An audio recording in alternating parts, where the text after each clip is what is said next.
Debate with Dr. Arun Kumar. Hello, good evening. തുടർഭരണം ഏകാധിപത്യത്തിന്റെ വാതിൽ തുറക്കുമെന്ന റാൻസീർ എന്ന ഫ്രഞ്ച് ചിന്തകനെ പോലെ ഇടത് സാംസ്കാരിക നായകനും ഈ സർക്കാർ സാഹിത്യ അക്കാദമിയുടെ അധ്യക്ഷ സ്ഥാനത്ത് നിയമിക്കുകയും ചെയ്ത കവി കെ സച്ചിദാനന്ദനും ആശങ്കയുണ്ട്. തുടർച്ചയാവുന്ന തുടർഭരണം ഇടതിനെ വലതുവൽക്കരിക്കും എന്ന ആശങ്കയെ വലതുപക്ഷത്തിന് അധികാരം നൽകിക്കൊണ്ട് നേരിടാനാകുമോ എന്നതാണ് ചോദ്യം. മൂന്നാം ഊഴം തേടുന്ന ഇടതുമുന്നണിയെ പ്രതിപക്ഷത്തിരുത്തേണ്ടത് ആരുടെ താല്പര്യമാണ്? പ്രതിപക്ഷത്തിരുന്നാലേ പാർട്ടി ശക്തമാവുകയുള്ളൂ. സച്ചിദാനന്ദന്റെ വിമർശനം UDFന് വജ്രായുധമാവുകയാണോ? സച്ചിദാനന്ദന്റേത് യുക്തിരഹിതമായ രാഷ്ട്രീയ കൗശലമാണോ? ഇടതു ബുദ്ധിജീവികൾ സച്ചിദാനന്ദൻ പറഞ്ഞത് മനസ്സിലാക്കാൻ കഴിയാതെ വിഡ്ഢി സ്വർഗത്തിലാണോ? തുടരേണ്ടേ എന്നാണ് ചോദ്യം.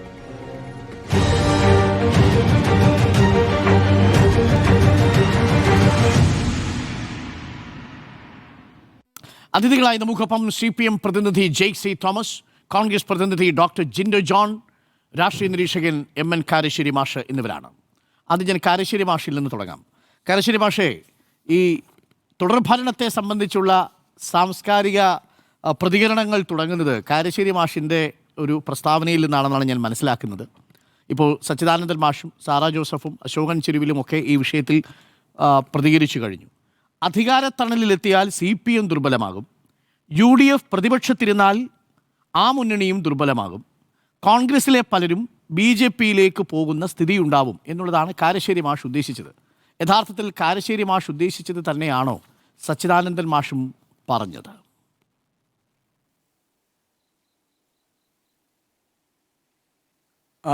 അരുൺകുമാർ, ഞാനിത് 2021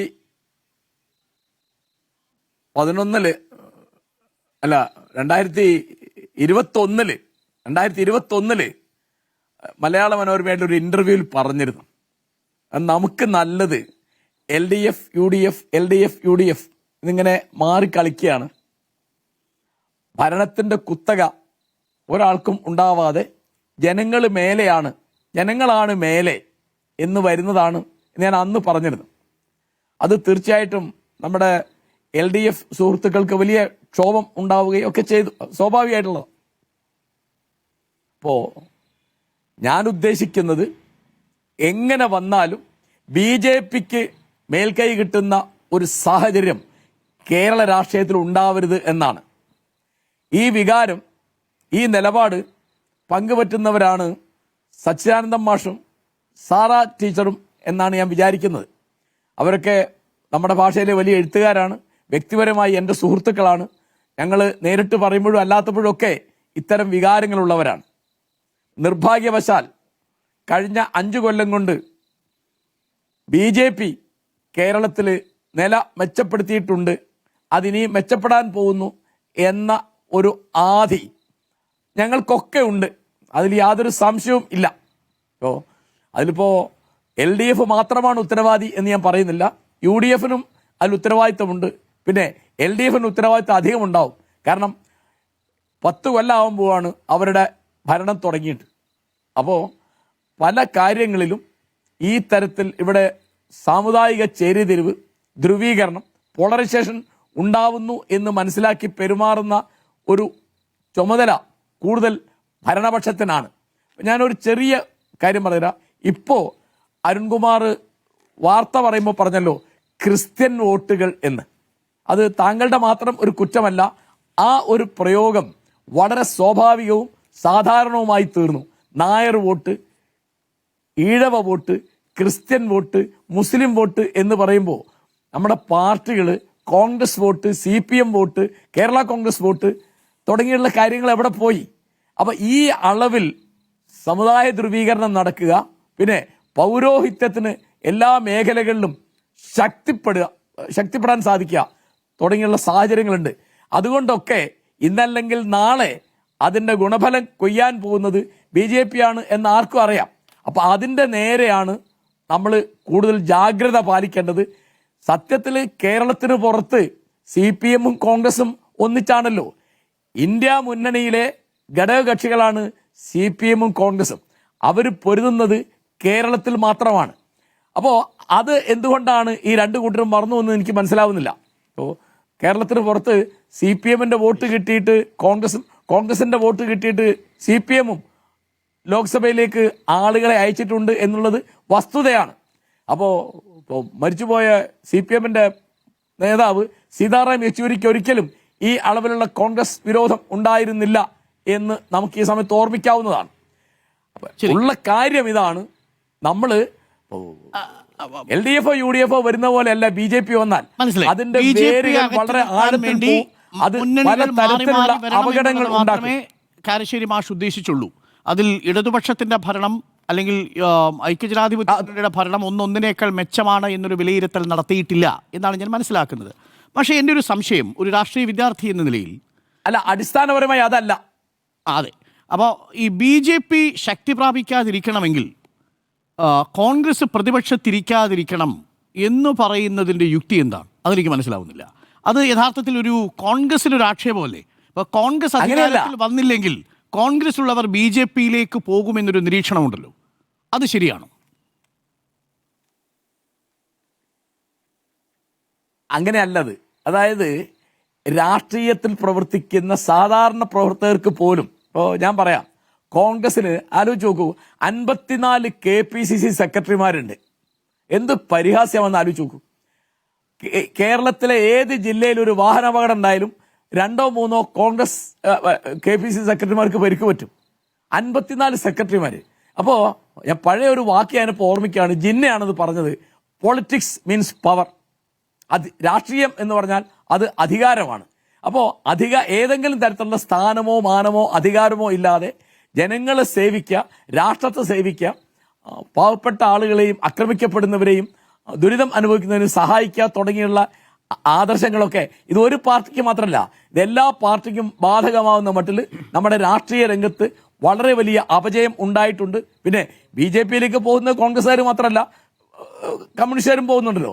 ഏറ്റവും അവസാനം മുൻ MLA ശ്രീ രാജേന്ദ്രൻ CPM-ന്ന് BJP പോയല്ലോ. അപ്പൊ BJP എന്ന് പറഞ്ഞാൽ എന്താ? ഒന്നുമില്ല, അത് അധികാരമാണ്. അത് കേന്ദ്രത്തിൽ 3 തവണയായി 3-ാം മൂഴമാണ് ഇപ്പോ നമ്മുടെ പ്രധാനമന്ത്രി നരേന്ദ്രമോദിക്ക് 3-ാം മൂഴം കിട്ടിയിരിക്കുകയാണ്. ഒരു വിഷയം കൂടി രണ്ടാം ഘട്ടത്തിൽ മാഷിലേക്ക് വരാം. അതായത് LDF മാഷ് പറഞ്ഞതിൽ ഗൗരവമേറിയ ഒരു രാഷ്ട്രീയ സമസ്യയുണ്ട്. LDF കഴിഞ്ഞ 10 വർഷം ഭരിച്ചപ്പോൾ നമ്മുടെ സമൂഹം വല്ലാതെ വലതുവൽക്കരിച്ചുവെന്നും BJP-ക്ക് വളരാനുള്ള മണ്ണൊരുക്കി കൊടുത്തു എന്നുള്ളതുമാണ് കാരശ്ശേരി മാഷിന്റെ ആശങ്കയെന്ന് ഞാൻ മനസ്സിലാക്കുന്നു. LDF 10 വർഷം ഭരിക്കുമ്പോൾ സമൂഹം അത്രമേൽ വലതുവൽക്കരിക്കപ്പെടാൻ പാടില്ല. മാഷ് പറഞ്ഞതിനെല്ലാം കൂടി ഞാൻ ഒറ്റ വാചകത്തിൽ സംഗ്രഹിക്കുന്നു എന്ന് മാത്രം. ആ വിഷയമാണ് യഥാർത്ഥത്തിൽ മാഷ് ഉദ്ദേശിച്ചത്. അത് വളരെ ഗൗരവമായ വിഷയമാണ്. അത് തന്നെയാണോ സച്ചിദാനന്ദൻ മാഷ് ഉദ്ദേശിച്ചിട്ടുള്ളതെന്ന് എനിക്കൊരു സംശയമുണ്ട്. കാര്യം സച്ചിദാനന്ദൻ മാഷ് മറ്റൊരർത്ഥത്തിൽ അതിനെ പറയുന്നുണ്ട്. ജനാധിപത്യത്തെക്കുറിച്ച് റാൻസീറിൻ്റെ വാചകങ്ങളാണ് ഉദ്ധരിക്കുന്നത്. ഞാൻ മാഷിലേക്ക് തിരിച്ചു വരാം. നമുക്ക് ഇനി രാഷ്ട്രീയ പ്രതിനിധികളിലേക്ക് പോയാൽ, ജേക്ക്, ഇതിപ്പോൾ ഈ വിമർശനം നടത്തിയിരിക്കുന്നത് കോൺഗ്രസ് നിയമിച്ച സാഹിത്യ അക്കാദമിയുടെ ചെയർമാനല്ല, കോൺഗ്രസിൻ്റെ സൈദ്ധാന്തികനായ വക്താവല്ല, ആം ആദ്മി പാർട്ടിയുടെ നേതാവുമല്ല, ഇടതു സർക്കാർ തന്നെ നിയമിച്ച സാഹിത്യ അക്കാദമിയുടെ ചെയർമാൻ, ഇടതുപക്ഷത്തിനോടൊപ്പം ചേർന്ന് നിന്ന് BJP എതിർത്ത, സംഘപരിവാർ രാഷ്ട്രീയത്തെ എതിർത്ത സച്ചിദാനന്ദൻ മാഷ് തന്നെ പറയുന്നു, തുടർഭരണത്തിൽ ഈ ഒരു ഏകാധിപത്യ പ്രവണതയുണ്ടാവും, പാർട്ടി ശക്തി പ്രാപിക്കണമെങ്കിൽ, ആഴത്തിൽ ജനങ്ങളിലേക്ക് വേരോടണമെങ്കിൽ പ്രതിപക്ഷത്തിരിക്കുന്നതാണ് നല്ലത് എന്ന് ഒരു ഇടത് ബുദ്ധിജീവി കൂടിയായ സച്ചിദാനന്ദൻ മാഷ് പറയുമ്പോൾ കേരളത്തിലെ സാധാരണ അണികൾ അത് വിശ്വസിക്കേണ്ടി വരില്ലേ? അവർക്കൊരു ആശയക്കുഴപ്പം ഉണ്ടാവില്ലേ?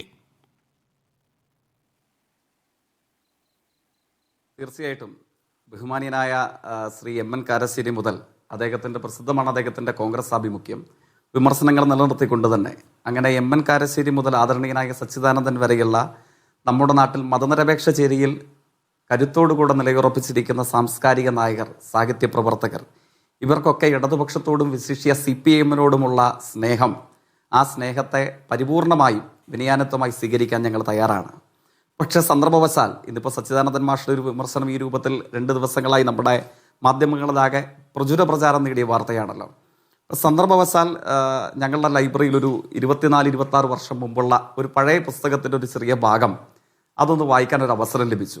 അതായത് ആ സമയത്ത് OV വിജയനും അക്കിത്വവും എഴുതിയ ഒരു ഇടതുപക്ഷ വിമർശനത്തെ സംബന്ധിച്ച് ഒരു സംഘം ലേഖകർ നൽകുന്ന മറുപടിയാണ്.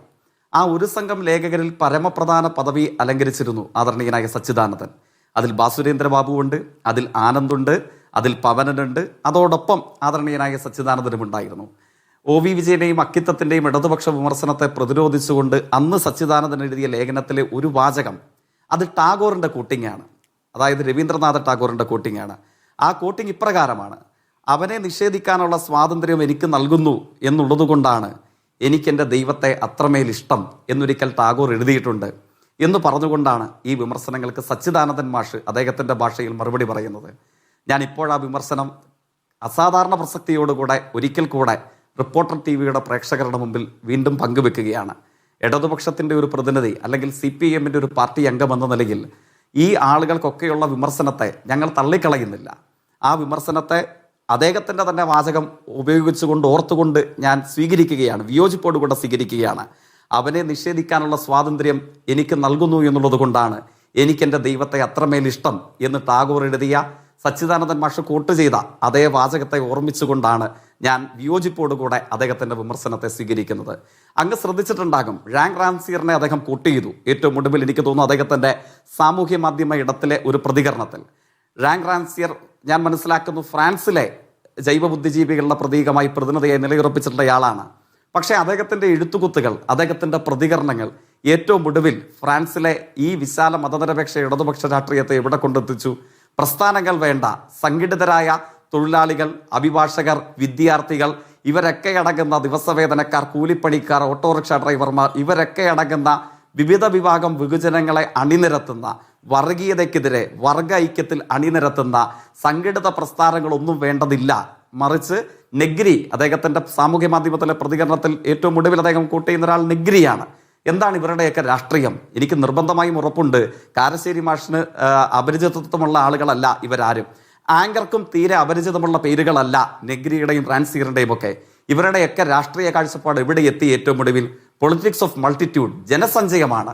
രാഷ്ട്രീയ നേതൃത്വം വേണ്ട, രാഷ്ട്രീയ സംഘടന വേണ്ട, ജനലക്ഷങ്ങളെ അണിനിരത്തി ഭരണകൂടങ്ങളെ സ്വാധീനിക്കാൻ കഴിയുന്ന സമരങ്ങൾ വേണ്ട.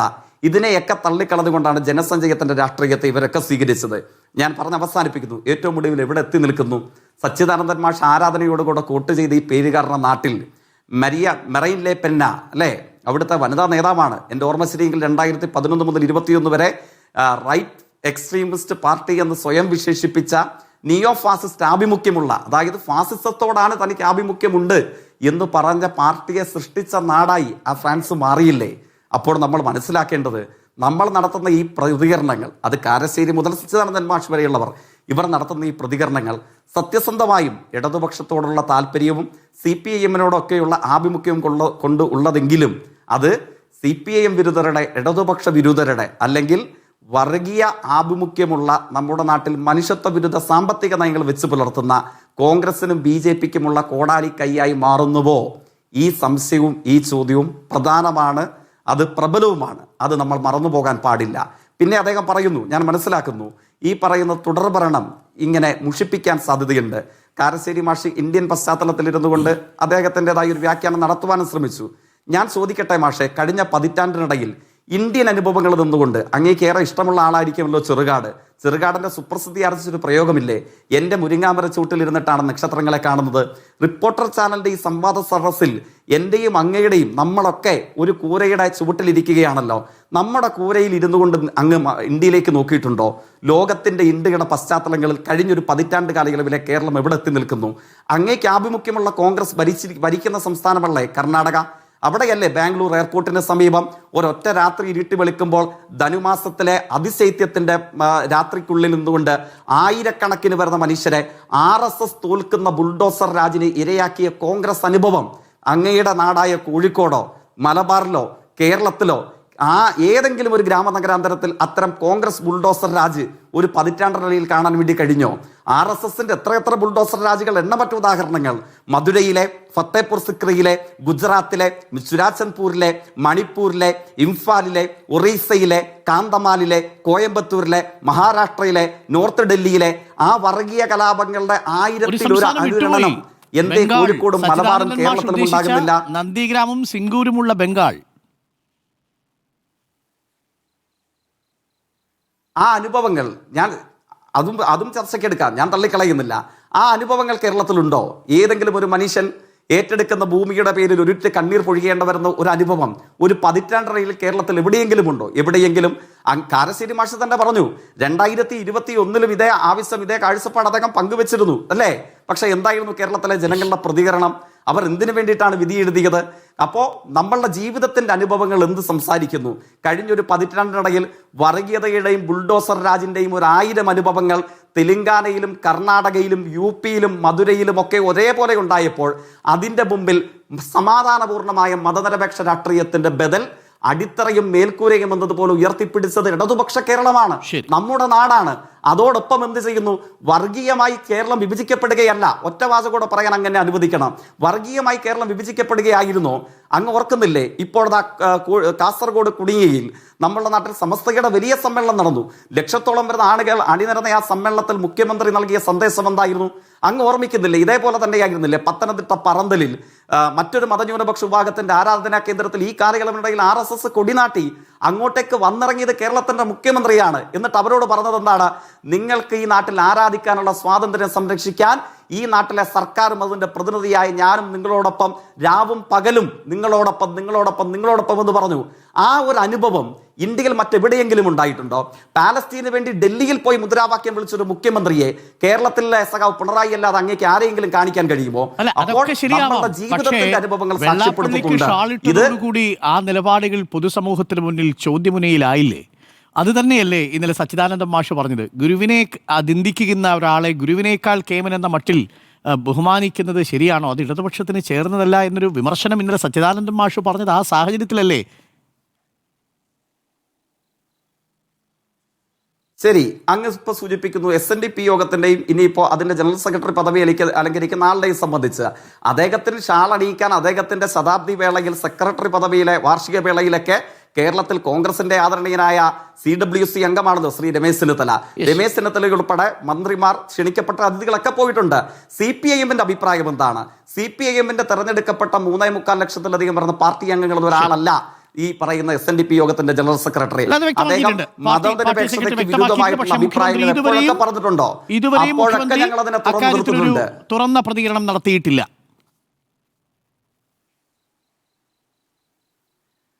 മനസ്സിലാക്കേണ്ടത് ഈ കാര്യത്തിൽ CPIM-നെ സംബന്ധിച്ച് വ്യക്തികളല്ല, പാർട്ടിയാണ് നിലപാട് പറയാറുള്ളത്. ഇപ്പോ അങ്ങയുടെ മാധ്യമ സ്ഥാപനത്തിൽ ഒരു മാധ്യമ പ്രവർത്തകനെ തീവ്രവാദി എന്ന് വിളിക്കുന്ന അനുഭവം ഉണ്ടായില്ലേ? ആരാണ് അതിനെ ശക്തിയുക്തം എതിർത്തത്? ആ സമയത്ത് തന്നെ DYFI-യുടെ സംസ്ഥാന സെക്രട്ടറി ഇത് മതനിരപേക്ഷ കേരളത്തിന് സ്വീകാര്യമായ ഒരു പദപ്രയോഗമല്ലാതെ അതിനെ തള്ളിക്കളഞ്ഞു. കോൺഗ്രസ് ആണെങ്കിലും ശരി, അത് CPM ആണെങ്കിലും ശരി, ഒരുമിച്ച് തന്നെ എതിർക്കുകയാണ് ഉണ്ടായത്. രണ്ടുപേരും എതിർത്തു. ഞാൻ അങ്ങയിലേക്ക് മടങ്ങി വരാം. ജിൻഡോ ജോണിലേക്ക് കൂടി. ജിൻഡോ, യഥാർത്ഥത്തിൽ ഇന്നിപ്പോ അബ്ദുൽ ഖാദർ പറയുന്നത് സച്ചിദാനന്ദ മാഷ് പറഞ്ഞത് ഐക്യജനാധിപത്യ മുന്നണി അധികാരത്തിൽ വരണമെന്ന മട്ടിലുള്ളൊരു പ്രതികരണമല്ല നടത്തിയത്. പകരം ഇടതുപക്ഷം ഇവിടെ നിലനിൽക്കണം എന്ന ആഗ്രഹം എങ്ങനെയാണ് തെറ്റാവുക എന്നാണ് സച്ചിദാനന്ദൻ മാഷ് ചോദിക്കുന്നത്. ജയിച്ചാൽ മാത്രമേ പാർട്ടി നിലനിൽക്കൂ എന്ന് ഒരു ജനാധിപത്യകാംക്ഷിയും കരുതിക്കൂടാ എന്നാണ് സച്ചിദാനന്ദ മാഷ് പറഞ്ഞത്. കുറച്ചുകൂടി വിശാലമായ ഒരു ഇടതുപക്ഷത്തിന്റെ ആശയ പരിസരത്തു നിന്നല്ലേ? അത് കേരളത്തിന്റെ തിരഞ്ഞെടുപ്പ് രാഷ്ട്രീയത്തിന്റെ പശ്ചാത്തലത്തിലാണെന്ന് വ്യാഖ്യാനിച്ച നമ്മളാണോ തെറ്റുപറ്റിയത്? അല്ല, എങ്ങനെ വേണമെങ്കിലും വ്യാഖ്യാനിക്കാം ഡോക്ടർ അരുൺകുമാർ. ഈ സച്ചിദാനന്ദൻ മാഷിനെ ഇവർ ഒന്നും ചെയ്യാതിരുന്നാൽ മാത്രം മതി. വിമർശിക്കുന്ന ആളുകളെ കൈകാര്യം ചെയ്യുന്നത് ഇപ്പോൾ ഈ തെരഞ്ഞെടുപ്പായതുകൊണ്ട് വലിയ പരിക്കൊന്നും ഇല്ലാതെയൊക്കെ നിൽക്കാൻ പറ്റുന്നുണ്ട്. ഞാൻ പറയുന്നത് കേരളം പൊതുവെ ഒരു ഇടതുപക്ഷ സ്വഭാവമുള്ള സംസ്ഥാനമാണല്ലോ. കേരളത്തിൽ കോൺഗ്രസും CPM-ഉം ഒക്കെ ഇടതുപക്ഷം, ആരാ മികച്ച ഇടതുപക്ഷം എന്നുള്ളതാണല്ലോ ഒരു അക്കാദമിക് ആയിട്ടുള്ള ചർച്ച പൊതുവെ വർഷങ്ങളായിട്ട് പതിറ്റാണ്ടുകളായിട്ട് നടക്കുന്നത്. കേരളത്തിലെ കോൺഗ്രസ് വലതുപക്ഷമാണെങ്കിൽ ഇന്ത്യയിലെ കോൺഗ്രസിൻ്റെ ഭാഗമാണ് കേരളത്തിലെ കോൺഗ്രസ്. ഇന്ത്യയിലെ കോൺഗ്രസിൻ്റെ ഒപ്പം ഇന്ത്യ മുന്നണി രൂപീകരിച്ച് മത്സരിച്ച പാർട്ടിയാണ് CPM. മറ്റെല്ലാ സംസ്ഥാനങ്ങളിലും കോൺഗ്രസിനോടൊപ്പം നിന്ന് മത്സരിക്കുന്ന CPM കേരളത്തിൽ വരുമ്പോൾ കോൺഗ്രസ് വലതുപക്ഷമാണെന്ന് പറഞ്ഞാൽ നിങ്ങൾക്ക് വലതു വ്യതിയാനമാണോ കേരളത്തിന് പുറത്ത് സംഭവിക്കുന്നത്? അങ്ങനെയല്ലല്ലോ. തെരഞ്ഞെടുപ്പ് ജയിക്കാൻ വേണ്ടിയിട്ട് കോൺഗ്രസിന് വലതുപക്ഷം എന്ന് പറയുന്നത് ഐഡിയോളജിക്കലി കോൺഗ്രസിൻ്റെ പൊസിഷൻ സെൻട്രൽ ലെഫ്റ്റാണ്. പല കാലങ്ങളിലും പല നേതാക്കന്മാർക്കും ചിലപ്പോൾ വ്യത്യാസങ്ങളൊക്കെ സംഭവിച്ചിട്ടൊക്കെ ഉണ്ടാവും. അതൊക്കെ അവിടെ നിൽക്കുമ്പോൾ പോലും കോൺഗ്രസ് ഒരു ലെഫ്റ്റ് പാർട്ടിയാണെന്നുള്ള യാഥാർത്ഥ്യം അംഗീകരിക്കുക തന്നെ വേണം. ഇനി ഞാനൊരു കാര്യം ചോദിക്കട്ടെ, ആരാ മികച്ച ഇടതുപക്ഷം എന്നുള്ളതല്ലേ ചർച്ച? സാധാരണക്കാരായിട്ടുള്ള മനുഷ്യർ കേരളത്തിൻ്റെ ഭരണാധികാരിയെ, മുഖ്യമന്ത്രിയെ കാണാൻ വരുമ്പോൾ അവരെ ചേർത്ത് നിർത്തുന്നതാണ് ഇടതുപക്ഷം. അവരോട് മാറി നിൽക്കുന്നും ഇരിക്കുക അവിടെ എന്നും ആക്രോശിക്കുന്നത് അത് ഇടതുപക്ഷമല്ല, അത് വലതുപക്ഷമാണ്. അത് CPM ഭരിച്ചാലും കോൺഗ്രസ് ഭരിച്ചാലും ഇങ്ങനെ ചെയ്യുന്നത് ആരാ? അത് പിണറായി വിജയൻ്റെ കാലത്താണ്. അവിടെയാണ് സച്ചിദാനന്ദൻ മാഷിൻ്റെ വിമർശനം കാലികമാകുന്നത്. തുടർച്ചയായി ഭരണം കിട്ടിയപ്പോൾ CPMൻ്റെ പ്രാദേശിക നേതാക്കന്മാർ തൊട്ട് പോളിറ്റ് ബ്യൂറോ മെമ്പർമാർക്ക് വരെ ധാർഷ്ട്യമാണ് അവരുടെ മുഖമുദ്ര. ധാർഷ്ട്യമാണ് ഈ സർക്കാരിനെ നയിക്കുന്നത്. സാധാരണക്കാരുടെ സങ്കടങ്ങൾക്ക് കാതു കൊടുക്കാൻ ഇവർക്ക് സാധിച്ചിട്ടുണ്ടോ? ഇവരിപ്പോൾ പറയുന്നത്, ഇവർ കുറേ കാര്യങ്ങളെക്കുറിച്ചിട്ട് പറയുന്നുണ്ട്. ഞാൻ പറയുന്നത് ഈ നെഗ്രിയുടെയും റാങ്സീറിൻ്റെയും പേര് പറഞ്ഞാൽ നാക്കൊളുക്കും. ഇത്രയും വലിയ ചിന്തകരുടെ കഥയൊന്നും പറയണ്ട. സാധാരണ മനുഷ്യരെന്താ ഈ സർക്കാർ പറയുന്നത് മനസ്സിലാക്കാത്തത്? ഇവരുടെ സ്വന്തം സഖാക്കന്മാർക്ക് എന്താ ഇത് മനസ്സിലാക്കാത്തത്? CPMനകത്ത് CPMൻ്റെ കേഡർ സിസ്റ്റത്തിലൂടെ പതിറ്റാണ്ടുകളായിട്ട് അവർ പരുവപ്പെടുത്തി കൊണ്ടുവന്ന സഖാക്കന്മാർക്ക് പോലും മനസ്സിലാകാത്ത കാര്യം പൊതുസമൂഹത്തെ വിശ്വസിപ്പിക്കാൻ വേണ്ടിയിട്ട് വൃഥാവിലാവിലാണ് ഇവർ. ഞാൻ ചോദിക്കട്ടെ, MV ഗോവിന്ദൻ CPMൻ്റെ സംസ്ഥാന സെക്രട്ടറിയാണ്. അദ്ദേഹത്തിൻ്റെ പത്രസമ്മേളനം കാണുമ്പോൾ ഈ പാർട്ടിയോട് അടുക്കാനാണോ ഓടി അകലാനാണോ സഖാക്കന്മാർക്ക് തോന്നുക? ഇവരൊന്നും ഇരുത്തി ചിന്തിക്കേണ്ടതാണ്. ഇനി തുടർഭരണം കിട്ടിയാൽ പാർട്ടിക്ക് ക്ഷീണമുണ്ടാകും എന്നുള്ളത് സച്ചിദാനന്ദൻ മാഷിൻ്റെ പുതിയ കണ്ടെത്തലൊന്നുമല്ല. ബംഗാളിലെ ഭരണം പോയപ്പോൾ CPMൻ്റെ അഖിലേന്ത്യാ കമ്മിറ്റിയുടെ വിലയിരുത്തലാണ്. അത് പതിറ്റാണ്ടുകൾക്ക് ശേഷം കേരളത്തിലൊരു സാമൂഹ്യ പ്രവർത്തകൻ, ഒരു സാംസ്കാരിക നേതാവ് പറയുമ്പോൾ അയാളെ ഇവരെ കൂട്ടം ചേർന്ന് സൈബർ ആക്രമണം നടത്തുന്നു. ആക്രമണം നടത്തിയിട്ടും വഴങ്ങാതെ വരുമ്പോൾ അദ്ദേഹം പറഞ്ഞതിലാണ് ശരിയെന്ന് പൊതുബോധം സൃഷ്ടിക്കപ്പെടുമ്പോൾ പെട്ടെന്ന് പറയുകയാണ് തെരഞ്ഞെടുപ്പ് മുന്നിൽ കണ്ടല്ല പറഞ്ഞതെന്ന്. തെരഞ്ഞെടുപ്പ് സമയത്തല്ലാതെ പിന്നെ എപ്പോഴാണ് പറയേണ്ടത് തുടർഭരണം കിട്ടുന്നത് ശരിയല്ല എന്ന്? ഞാൻ പറയുന്ന തുടർഭരണം കിട്ടുക എന്നുള്ളത് ഒരു മോശപ്പെട്ട കാര്യമൊന്നുമല്ല. നല്ല കാര്യങ്ങൾ ചെയ്ത സർക്കാരുകൾക്ക് തുടർഭരണം കിട്ടേണ്ടതാണ്, തുടർന്ന് ഭരിക്കേണ്ടതുമാണ്. പക്ഷേ എങ്ങനെ തുടർഭരണം കിട്ടിയ തുടർഭരണം കൊണ്ട് എന്ത് ചെയ്തു എന്ന് ഓഡിറ്റ് ചെയ്യപ്പെടണം. ഓരോ സർക്കാരിനെ ഓഡിറ്റ് ചെയ്യപ്പെടണം. ഓഡിറ്റ് ചെയ്യപ്പെടുക എന്നുള്ളത് ഒരു ഇടതുപക്ഷ സ്വഭാവമാണെന്ന് ഞാൻ വിചാരിക്കുക. ഇവിടെ അദ്ദേഹം ജയ്ക്ക് ഒരു കാര്യം പറഞ്ഞു, CPM വിമർശനം ഫാസിസത്തിലേക്ക് നയിക്കുമെന്ന്. മറ്റേതോ രാജ്യത്തേക്ക് കമ്മ്യൂണിസ്റ്റ് വിമർശനത്തെ ഫാസിസത്തിലേക്ക് നയിച്ചു, നിയോ ഫാസിസ്റ്റുകളൊക്കെയാണ് അവിടെ വന്നത് എന്നൊക്കെ അദ്ദേഹം പറയുന്നു. CPM വിമർശനം ഫാസിസത്തിലേക്ക് നയിക്കേണ്ട കാര്യമില്ല. ഓൾറെഡി കേരളത്തിലെ സർക്കാരിന് ഒരു ഫാസിസ്റ്റ് സ്വഭാവമുണ്ട്. നരേന്ദ്രമോദി സർക്കാരിന് ഫാസിസ്റ്റ് സർക്കാരല്ല എന്ന് പറഞ്ഞ കണ്ടെത്തൽ നടത്തിയ പാർട്ടിയാണ് CPM. ഇപ്പോൾ കേരളത്തിലെ CPMന് ഫാസിസ്റ്റ് സ്വഭാവമുണ്ട്. അത് ഓരോ കാര്യങ്ങൾ എടുത്തു നോക്കിയാലും അത് നമുക്ക് എണ്ണി പറയാൻ ഒരുപാട് ഉദാഹരണങ്ങളുണ്ട്. അതിലേക്കൊന്നും വിശദമായി കിടക്കുന്നില്ല. പക്ഷേ ജയ്ക്ക് ഒരു കാര്യം പറഞ്ഞു, ഭൂമി ഏറ്റെടുത്തതിൻ്റെ പേരിൽ കേരളത്തിൽ ആരെങ്കിലും കഴിഞ്ഞ 10 വർഷത്തിനുള്ളിൽ കണ്ണീരൊഴുക്കിയൊന്ന് ഉണ്ട്? ജയ്ക്ക് ഏറ്റെടുക്കാൻ നിങ്ങൾ പോയി മഞ്ഞക്കുറ്റി ഇട്ടപ്പോൾ തന്നെ ആയിരക്കണക്കിന് മനുഷ്യർ പോലീസിൻ്റെ അടികൊണ്ട് ജയിലിൽ പോയി കണ്ണീരൊഴുക്കി കേസിൽ പ്രതിയാണ്. എന്താ? കേരയിൽ പദ്ധതിക്ക് വേണ്ടി. അപ്പം നിങ്ങൾ ഓരോന്നും നല്ല അക്ഷര വടിവുള്ള വാക്കുകളിൽ അങ്ങനെ പറയുമ്പോൾ ആളുകളുടെ ഓർമ്മകളെ മറയ്ക്കാമെന്ന് വിചാരിക്കരുത്. നിങ്ങൾ പറഞ്ഞില്ലേ ആളുകളുടെ ജീവിതാനുഭവത്തിൽ നിന്നാണ് തീരുമാനിക്കുന്നത്. ആ ജീവിതാനുഭവത്തിൽ നിന്നാണ് കഴിഞ്ഞ ലോക്സഭാ തെരഞ്ഞെടുപ്പിൽ അവർ വിധി എഴുതിയത്, പഞ്ചായത്ത് തെരഞ്ഞെടുപ്പിൽ അവർ വിധി എഴുതിയത്, നിയമസഭാ ബൈ ഇലക്ഷൻസിൽ വിധി എഴുതിയത്. നമ്മളൊക്കെ രാഷ്ട്രീയ പാർട്ടിയുടെ പ്രവർത്തകർ നേതാക്കന്മാരുമല്ലേ? തെരഞ്ഞെടുപ്പിൽ ജനം തെരഞ്ഞെടുത്തപ്പോഴല്ലേ നിങ്ങൾ പറഞ്ഞത് നിങ്ങൾക്ക് കിട്ടിയ അംഗീകാരമാണെന്ന്? അതേ ജനങ്ങൾ നിങ്ങളെ തോൽപ്പിക്കുമ്പോൾ അത് നിങ്ങൾക്ക് തിരുത്താനുള്ള അവസരമാണ്, തിരുത്തലാണ് എന്ന് നിങ്ങൾക്ക് എന്താ തിരിച്ചറിയാൻ പറ്റാത്തത്? നിങ്ങൾ എന്തിൻ്റെ പേരില്ല അത് തള്ളിക്കളയുന്നത്? അപ്പം നിങ്ങൾ ജനങ്ങളെയാണ് അണ്ടർ എസ്റ്റിമേറ്റ് ചെയ്യുന്നത്. സാധാരണക്കാരായിട്ടുള്ള മനുഷ്യരെ ഓർമ്മ വെല്ലുവിളിക്കുക. ഇവിടെ താങ്കൾ ഒരു കാര്യം പറഞ്ഞു, ഡൽഹിയിൽ പോയി പലസ്തീൻ അനുകൂല മുദ്രാവാക്യം മുഖ്യമന്ത്രി വിളിച്ചു എന്ന്. അതേ മുഖ്യമന്ത്രി പിണറായി വിജയൻ ആഭ്യന്തര വകുപ്പ് മന്ത്രിയായിട്ട് കേരളം ഭരിക്കുമ്പോഴാണ് ഫലസ്തീൻ അനുകൂലമായിട്ട് ഇസ്രായേലിനെതിരെ സമരം ചെയ്ത ആളുകൾക്കെതിരെ കലാപാഹ്വാനത്തിന് കേസെടുത്തത്. CAA സമരകാലത്ത് നരേന്ദ്രമോദിക്കെതിരെ മുദ്രാവാക്യം വലിച്ച മനുഷ്യർക്കെതിരെ കലാപാഹ്വാനത്തിന് കേസെടുത്തത് പിണറായി വിജയന്റെ സർക്കാർ ഭരിക്കുന്ന കാലത്താണ്. നിങ്ങൾ മധുരയിൽ പോയി കഫിയെ അണിഞ്ഞു, പിണറായി വിജയൻ അടക്കം. പക്ഷേ ഈ വടകര തെരഞ്ഞെടുപ്പിൽ കാഫിർ സ്ക്രീൻഷോട്ട് ഉണ്ടാക്കിയ സഖാക്കന്മാർക്കെതിരെ സംഘടനാപരമായ നടപടിയോ നിയമപരമായിട്ടുള്ള നടപടിയോ സ്വീകരിക്കാൻ നിങ്ങൾക്ക് സാധിച്ചില്ല. അപ്പം നിങ്ങൾ പറയുന്നത് ജനങ്ങൾക്ക് മനസ്സിലാകാത്തതിന് കാരണം ഇതൊക്കെയാണ്. നിങ്ങൾ വലിയ കപടതയാണ് പുറപ്പെക്കൊണ്ടിരിക്കുന്നത്. കഴിഞ്ഞ ദിവസം ഒറ്റ വാചകം കൂടി കഴിഞ്ഞ ദിവസം KK ശൈലജ പറഞ്ഞു തൊഴിലുറപ്പ് നിയമം കൊണ്ടുവന്നത് LDF സർക്കാരാണെന്ന്. UDF കോൺഗ്രസിൻ്റെ പ്രകടന പത്രികയിൽ ഞങ്ങൾ ഉൾപ്പെടുത്തി. ഞങ്ങൾ കൊണ്ടുവന്ന പദ്ധതി കൊണ്ടുവരുന്ന സമയത്ത് ഇവരുടെ പിന്തുണ ഉണ്ടായിരുന്നു സത്യം. പക്ഷേ കോൺഗ്രസിൻ്റെ പ്രകടന പത്രിക ആവിഷ്കരിച്ച് അത് പ്രിന്റ് ചെയ്യുന്ന സമയത്ത് ഇവരുടെ പിന്തുണ ഉണ്ടായിരുന്നില്ല. ആ പദ്ധതിയുടെ അവകാശം ഇവരെ ഏറ്റെടുത്തു. ഞാൻ വിചാരിക്കുന്നത് ഇതിനൊക്കെ പിന്തുണ കൊടുക്കുന്നത്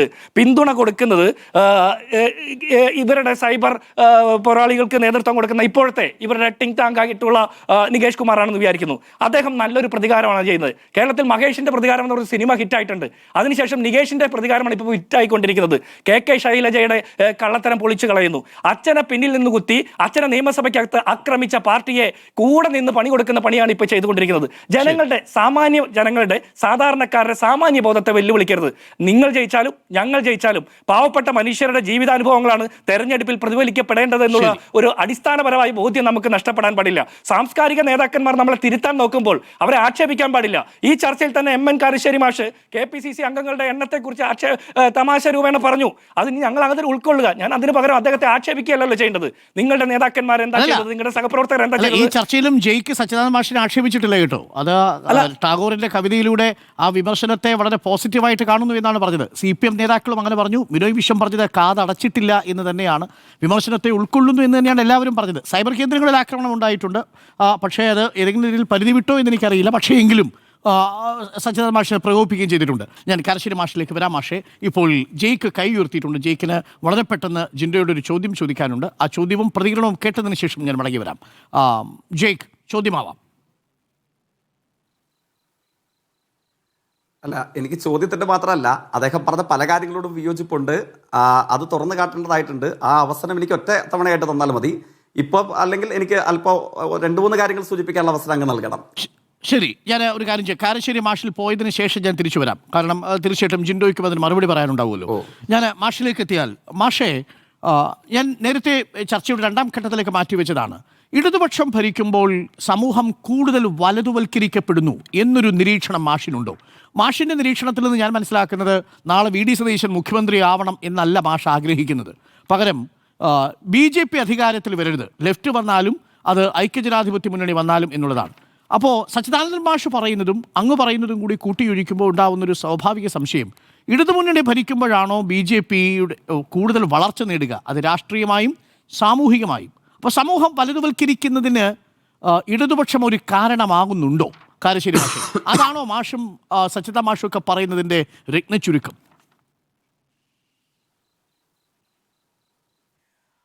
ഡോക്ടർ അരുൺകുമാർ, ആര് നാളെ മുഖ്യമന്ത്രി എന്നുള്ളത് വാസ്തവത്തിൽ എൻ്റെ വിഷയമല്ല. എൻ്റെ ബേജാറ് മുഴുവൻ നാളെ BJP അധികാരത്തിൽ വരും എന്നുള്ളതുമല്ല. നാളെ BJP അധികാരത്തിൽ വരാൻ പോകുന്നില്ല. പക്ഷേ BJP വളരുന്നുണ്ട്. ഇവിടെ എല്ലാ മതസമുദായങ്ങളിലും പൗരോഹിത്യം ശക്തിപ്പെടുന്നുണ്ട്. ആളുകളുടെ ഇടയിൽ സാധാരണ വോട്ടിൻ്റെ ഒക്കെ അപ്പുറത്തുള്ള കാര്യമാണ് ഈ പറയണത്. നിങ്ങൾ ഒരു തീവണ്ടിയിലോ ബസ്സിലോ യാത്ര ചെയ്യുമ്പോൾ, ഒരു കല്യാണ പന്തലിരിക്കുമ്പോൾ, ഒരു പൊതുയോഗത്തിൽ പങ്കെടുക്കുമ്പോൾ, ഫേസ്ബുക്കോ വാട്സപ്പോ കാണുമ്പോൾ ഒക്കെ എന്തൊരു തരത്തിലുള്ള ചേരിതിരിവാണ്, എന്തൊരു തരത്തിലുള്ള വെറുപ്പാണ്, എന്തൊരു കയ്പാണ് ഈ നാട്ടിൽ പടരുന്നതെന്നാണ്. അപ്പൊ കഴിഞ്ഞ 10 കൊല്ലമായി ആ തരത്തിലുള്ള വിഭജനം, ആ തരത്തിലുള്ള ചേരിതിരിവ്, ആ തരത്തിലുള്ള വെറുപ്പിന്റെ ഈ പ്രത്യയശാസ്ത്രം, വെറുപ്പിന്റെ ഈ പ്രചാരം ആരുണ്ടാക്കിയാലും അതിന്റെ ഉത്തരവാദിത്വം ഭരണകക്ഷിക്കാണ്. ബഹുമാനപ്പെട്ട മുഖ്യമന്ത്രി ശ്രീ പിണറായി വിജയന് അതിലൊരു പങ്ക് വരും. കാരണം അദ്ദേഹമാണ് 10 കൊല്ലമായിട്ട് മുഖ്യമന്ത്രി, അദ്ദേഹമാണ് ആഭ്യന്തര വകുപ്പ് കൈകാര്യം ചെയ്യുന്നത്. അരുൺകുമാർ ആലോചിച്ച് നോക്കൂ, വെള്ളാപ്പള്ളി നടേശൻ എന്ന് പറയുന്ന ആൾ ആരാണ്? അദ്ദേഹം SNDPയുടെ സെക്രട്ടറി ആയിട്ട് 30 കൊല്ലം ഭരിച്ചു. അതല്ല എൻ്റെ വിഷയം. എൻ്റെ വിഷയം കേരള ഗവൺമെന്റ് ഉണ്ടാക്കിയ നവോത്ഥാന സംരക്ഷണ സമിതിയുടെ അധ്യക്ഷനാണ് അദ്ദേഹം.